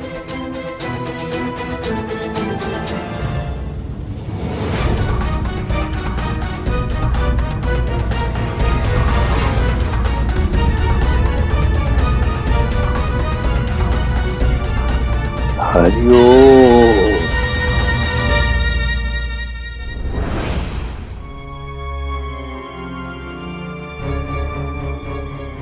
मैंने सुना है उस ढोंगी की जिम्मेदारी ले रखी है तूने। काशीराम का इलाज कराने का ठेका तूने ही ले रखा है ना? मैं समझ सकती हूँ कोई एक इंसान दूसरे इंसान के बहकावे में आ सकता है, लेकिन ये ढोंगी बाबा होते हैं ना, वो ऐसे ही करते हैं। परिवार के किसी एक सदस्य को पकड़ लेते हैं, फिर पूरे परिवार को बहकाने की कोशिश करते हैं। पर तू तो पहले ऐसा नहीं था, हाँ? और तूने तो कसम ले रखी थी ना कि उस ढोंगी का साथ नहीं देगी, फिर भी उसका साथ दिया। क्या लगता तुम लोगों को, हाँ? कि आई तो वेड़ी है, इसे तो कुछ समझ नहीं आता, इसे तो पता भी नहीं चलेगा। देख लेना, अगर काशीराम को कुछ हो गया ना तो पूरा गांव। आई, काशीराम को कुछ नहीं होगा। साई ने अपने इलाज से काशीराम की जान बचा ली है।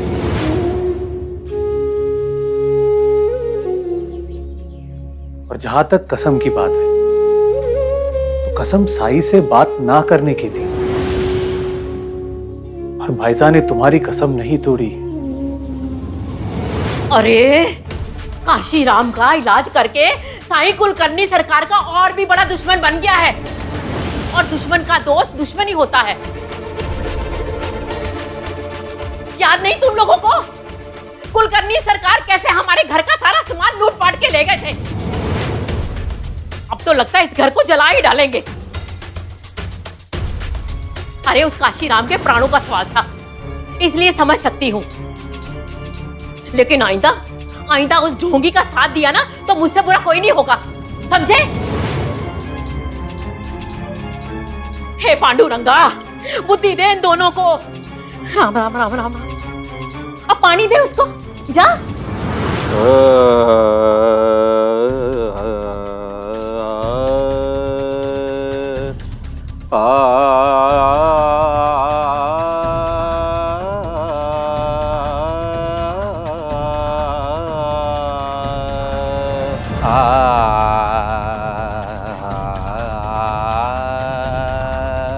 दादा, दादा,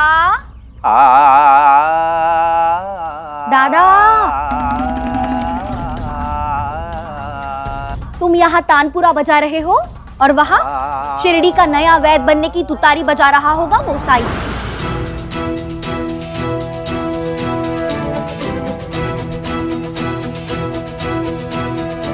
आंखें बंद रखने से सच बदल नहीं जाएगा दादा।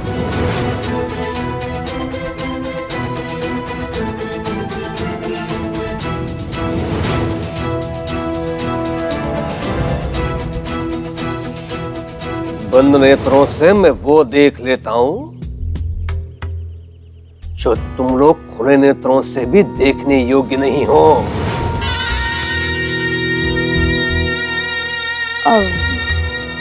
कैसे? नेत्र बंद हो तो कानों की सुनने की क्षमता बढ़ जाती है च्यू। मैं नहीं समझी। साईं ने क्या कहा था? जो लोग काशी की इस दशा के लिए उत्तरदायी हैं, वही लोग उसे शिरडी वापस ले आए हैं। एक इन लोगों की बात हो रही है। हाँ? कुछ समझे?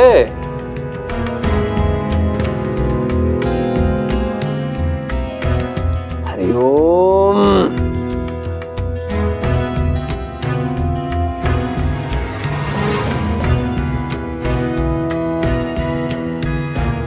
काशीराम को किसने मारा? डाकुओं ने।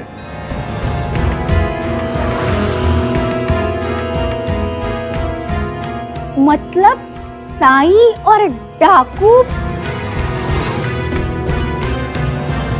मिले हुए हैं?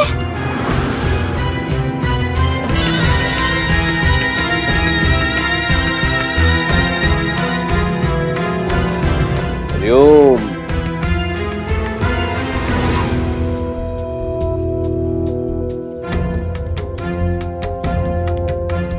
अंता जी, ये हमने क्यों नहीं सोचा? सोचने के लिए अक्ल होनी चाहिए अंता जी। ए, चुप रहो मूर्खों। दादा, अब आगे क्या योजना है?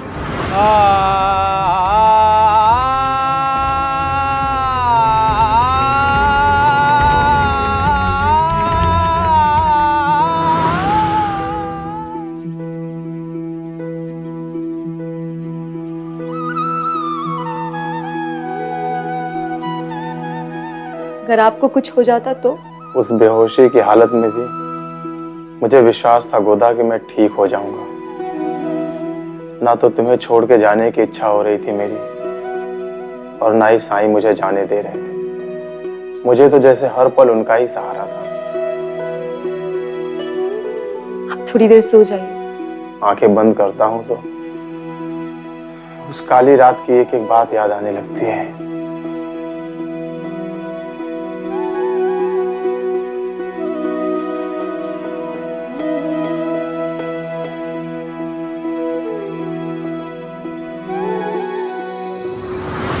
परहित सरिस धर्म नहीं भाई, पर पीड़ा सम नहीं अधमाई।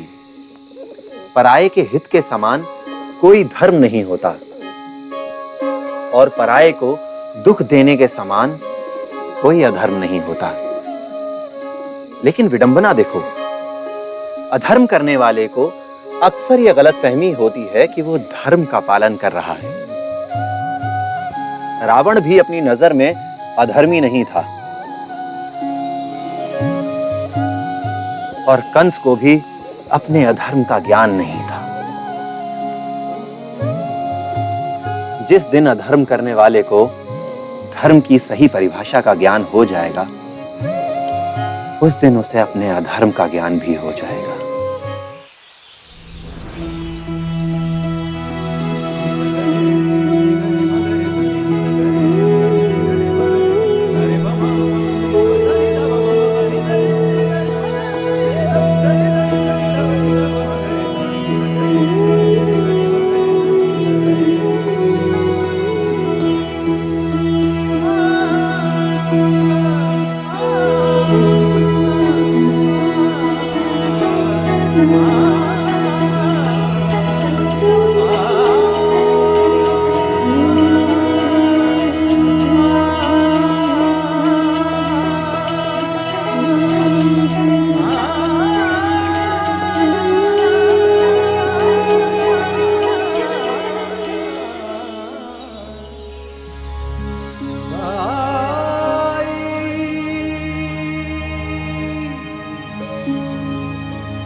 स्वागत है वन देवता।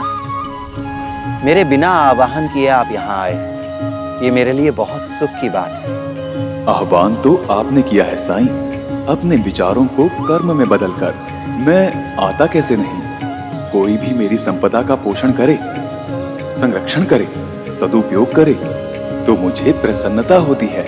आपने जिस उद्देश्य से मेरी सहायता मांगी थी, मैं देख सकता हूँ कि आप उस उद्देश्य को पूरा करने की तरफ अग्रसर हैं।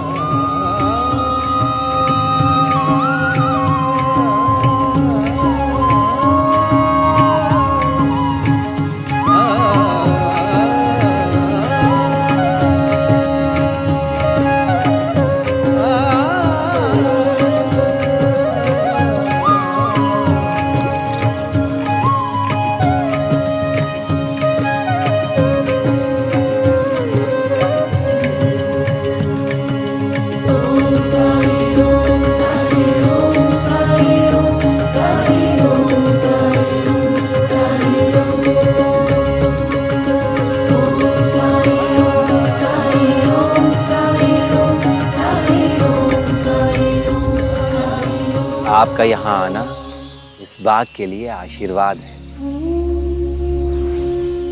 यहाँ इस बाग में जो कोई भी आएगा, इसका सम्मान करेगा, उस पर आपकी और मेरी कृपा होगी। कृपा होगी, जरूर कृपा होगी। खेत चल रहे हैं, खेत चल रहे हैं।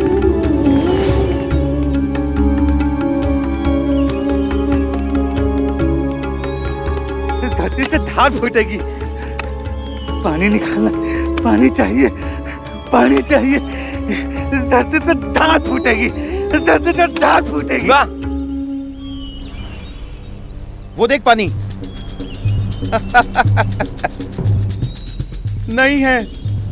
अरे जीवा, इतने सालों से कुआं खोद रहा है पर एक बूंद भी पानी नहीं निकला। जब सबके खेत चलेंगे ना, तब किसी को नहीं दूंगा पानी। देने के लिए तेरे पास एक बूंद भी नहीं है इतने सालों में। यहीं से धार फूटेगी, बड़ा कुआं बनेगा यहाँ पे, यहीं से पानी निकलेगा।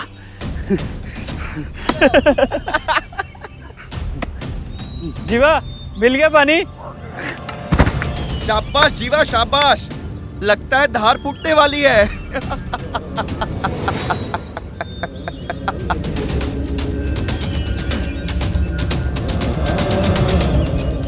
पागल है तू, हमें मारेगा।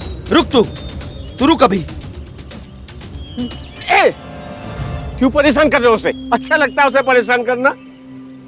जाओ यहाँ से। इस पागल से अच्छा मनोरंजन है कहाँ पूरे गांव में, वो भी बिल्कुल मुफ्त। अरे कुछ तो शर्म करो। वो अपने शौक के लिए कुआं खोद रहा है क्या? तुम लोगों को पता है कि कुलकर्णी सरकार ने हमारे खेतों में आग लगा दी थी। इसने सेठ गंगाराम की बावड़ी को अपवित्र करके नष्ट किया है। न्याय के अनुसार इस किसान के खेत नष्ट किए जाएं, आग लगा के।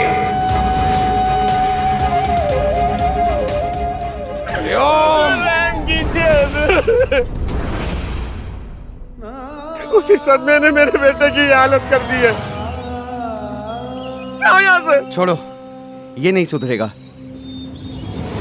ऐसे हवा में किससे बातें कर रहे हैं?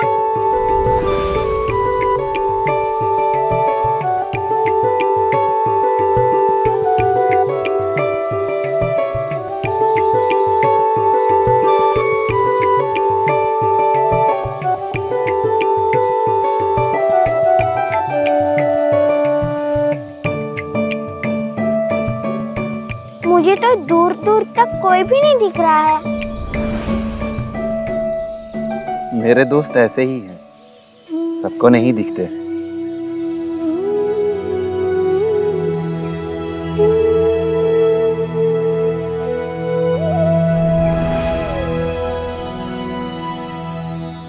आपकी यही बातें किसी को समझ में नहीं आती, इसीलिए सब आपके बारे में उल्टा सीधा बोलते रहते हैं। उल्टा सीधा ही सही, मेरे बारे में बात करके लोग मुझे याद तो रखते हैं।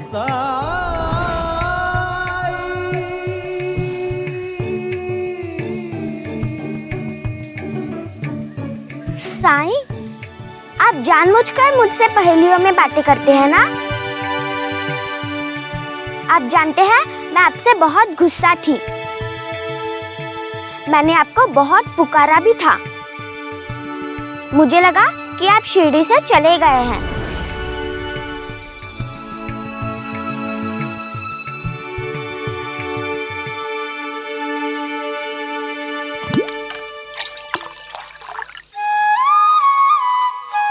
अभी भी नाराज हो मुझसे? नहीं। आप यहाँ क्या कर रहे थे? यहाँ बीज बो रहा था। बीज? हाँ, बीज। पेड़ों के, पौधों के, फूलों के, फलों के बीज। कांटे तो नहीं होंगे ना उनमें? जरूरी बात यह है कि लोग फूलों के बीच कांटे देखते हैं या कांटों के बीच फूल।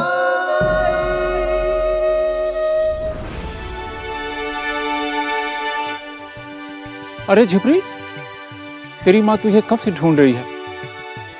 आई वापस डांटेगी और बात भी नहीं करेगी।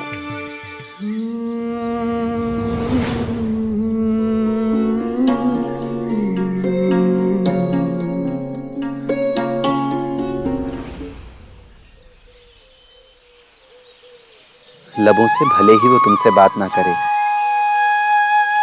लेकिन उसका दिल, उसका मन हमेशा तुमसे बात करता है, लगातार। इसीलिए पूरे संसार में माँ जैसा दूसरा कोई रिश्ता नहीं होता।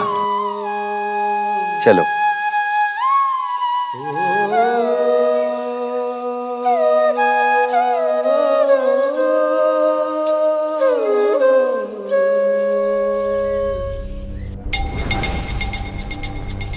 कुलकर्णी सरकार, हमें बुला लिया होता। औपचारिकता के लिए मेरे पास समय नहीं है। कुछ जानकारी है मेरे पास। कैसी जानकारी सरकार? डाकुओं के संबंध में। वही डाकू जिन्होंने लोगों को मारा है, लूटा है, वो गिरोह आनंद वन में है। सरकार, एक बार फिर आपने हमारी बहुत बड़ी मदद की।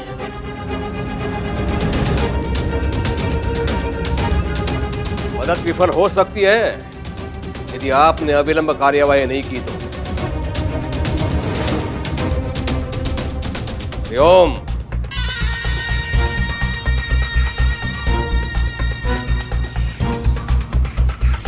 सरकार, आपने साई का नाम नहीं लिया।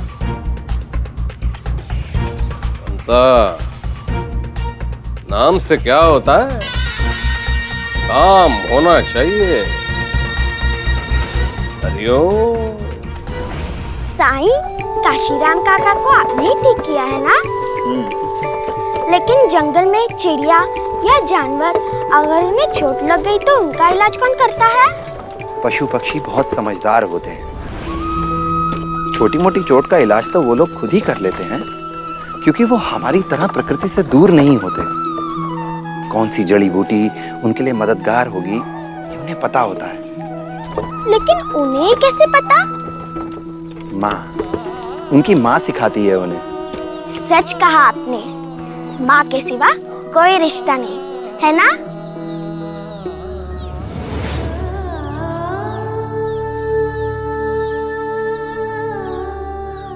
भाईसा माँ,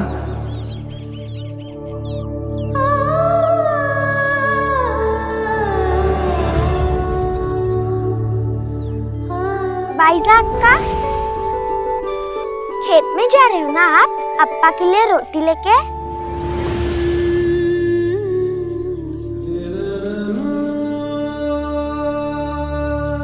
जानती हो लक्ष्मी, बायजा माँ के हाथ की बनाई रोटी में ऐसा स्वाद है जैसे खुद माँ अन्नपूर्णा ने बनाई हो।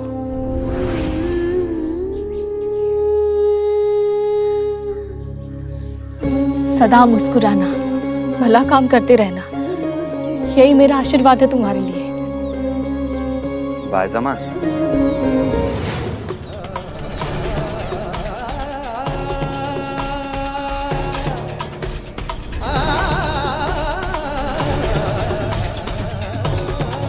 उस पाखंडी को मिलने के लिए घर से एक कदम भी निकाला तो तुझे तात्या की सौगंध है।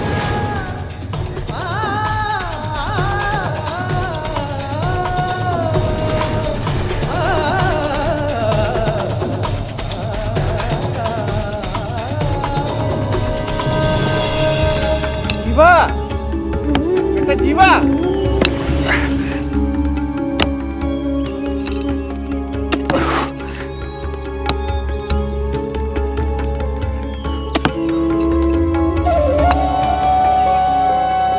जीवा, जीवा, जीवा बेटा खाना खा ले।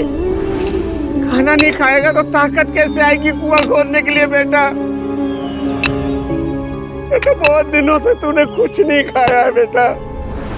जीवा थोड़ा सा खाना खा ले। तेरे लिए खाना लाया हूं बेटा, खा ले जीवा।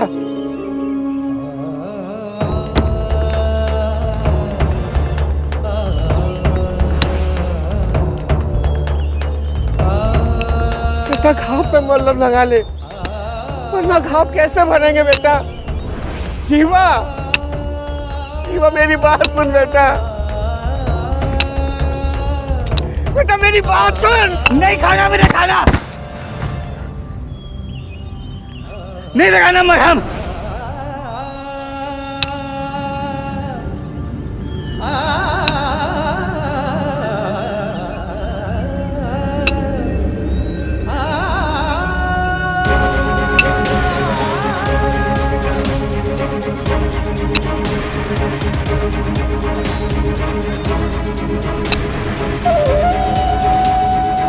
कुलकर्णी सरकार, मेरे खेत नहीं, मेरी फसल नहीं, आपने मेरे जीवन की सारी खुशियां छीन ली है मुझसे। ईश्वर आपको कभी माफ नहीं करेगा, कभी नहीं।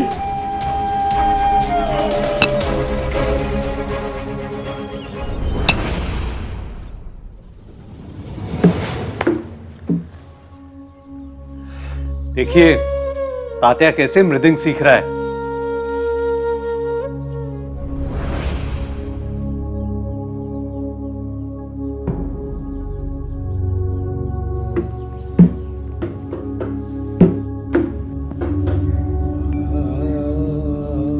भाई साहब,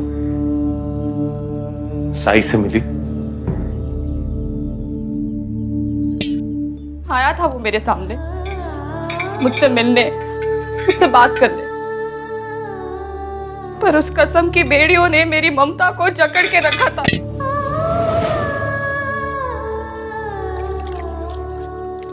कौन माँ अपने बेटे से मुंह फेरती होगी? हाँ, ऐसा क्या पाप कर दिया मैं जो मुझे ऐसी कसम को निभाना पड़ रहा है?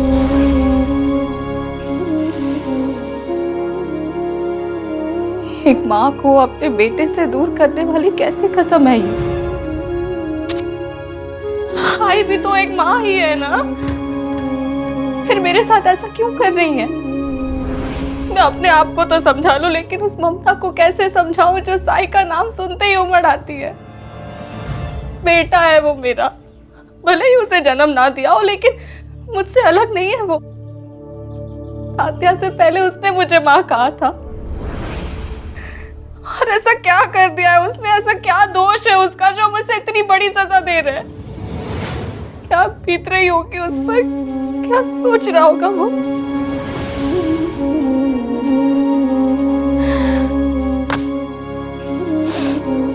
भाई को कैसे समझाऊं? इतनी बड़ी कसम देकर जीते जी मार दिया है उन्होंने मुझे।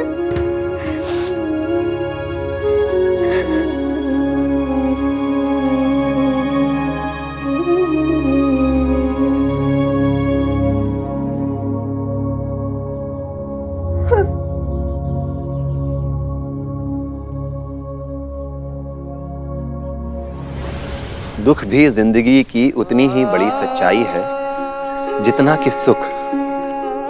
जब तक इंसान सुख की इच्छा करता रहेगा, दुख से उसका सामना होता रहेगा। जिस दिन सुख की इच्छा छोड़ दी, उस दिन दुख भी कहीं गायब हो जाएगा। और तब वो होगा सच्चा सुख, जहां कोई इच्छा नहीं, कोई इंतजार नहीं।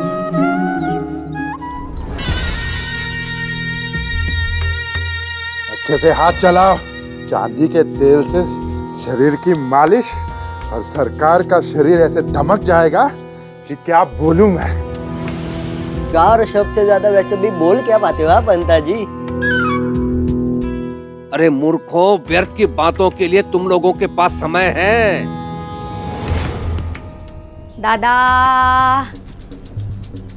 पुलिस डाकुओं को पकड़ लेगी, तुम क्यों चिंता करते हो? लेकिन तुम बड़े अभागी हो दादा। तुम जो चाहते हो उसमें तुम्हारे परिवार का कोई समर्थन नहीं है। अब अगर परिवार के लोग ही साई के पक्ष में हो तो फिर पहले मत बुझा क्यों? क्या है ना दादा, पहेलियों में बात करने से बात कम चुभती है। पर ठीक है, अगर तुम सीधे सीधे सुनना चाहते हो तो मैं सीधा सीधा बोल देती हूँ। हट रे। साई से इलाज कराने से पहले लोग सरकार के पास आए थे, पर सरकार तो गए नहीं, तो फिर दोषी कौन? और अगर काशी मर गया तो फिर जीत किसकी और कैसी? किसने कहा ये? वहीनी ने। वहीनी के मुंह से ये सब सुनकर पहले मुझे भी विश्वास नहीं हुआ था। ऐसी कैसी पत्नी जो अपनी पति की दुश्मन है, अपने पति का बुरा चाहती है। और हाँ, ना कहते हुए भी उसने ये कह दिया कि अब जाकर कुलकर्णी सरकार का अहंकार टूटेगा जब शिरडी का नया वैद्य बनेगा वो साई।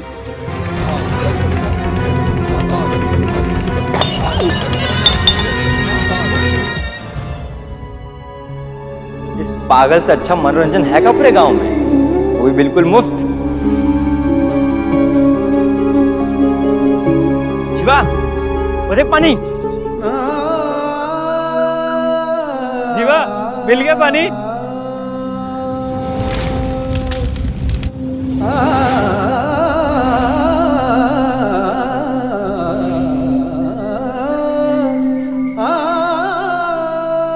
बबलू, मरहम का अस्तित्व घाव से ही है। अगर घाव है तो उसके लिए मरहम भी जरूर होगा।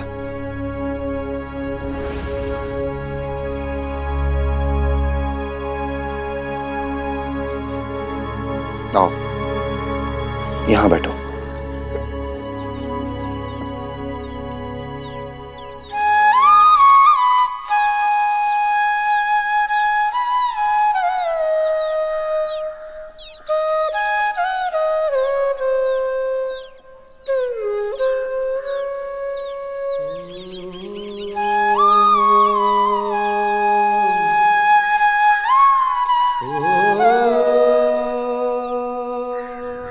सरकार, गरम तेल।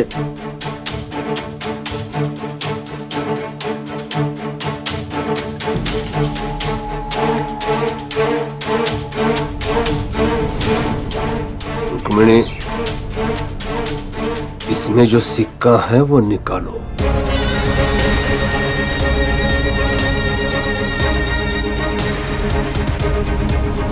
सुना नहीं तुमने मैंने क्या कहा? इसमें जो सिक्का है वो निकालो। ये तो खोल रहा है, बहुत गर्म है। निकालो।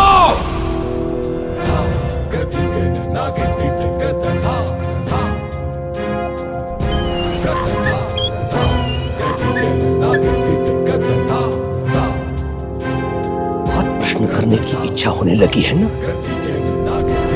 प्रश्न उठाने की, कौन दोषी है कौन नहीं इसका निर्णय सुनाने की। तुम भूल रही हो ये शिरडी है, यहाँ कौन अपराधी है कौन निरपराधी इसका निर्णय मैं करता हूं।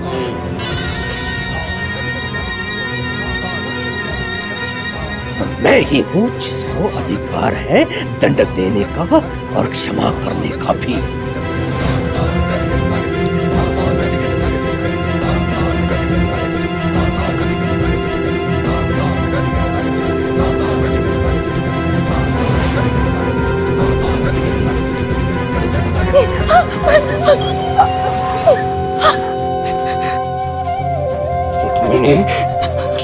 सिक्का निकालो, रुक्मिणी सिक्का निकालो,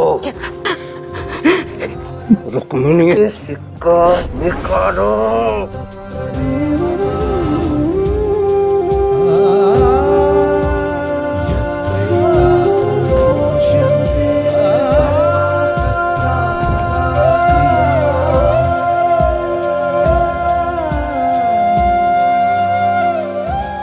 सरकार,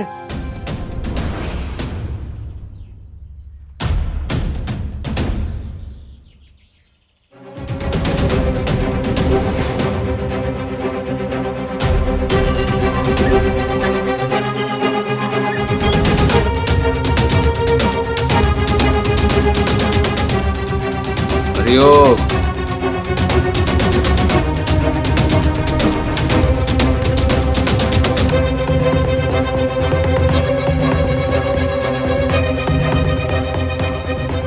क्या समाचार है? दरोगा जी ने आपको तुरंत सूचित करने के लिए कहा। वो डाकू पकड़े गए।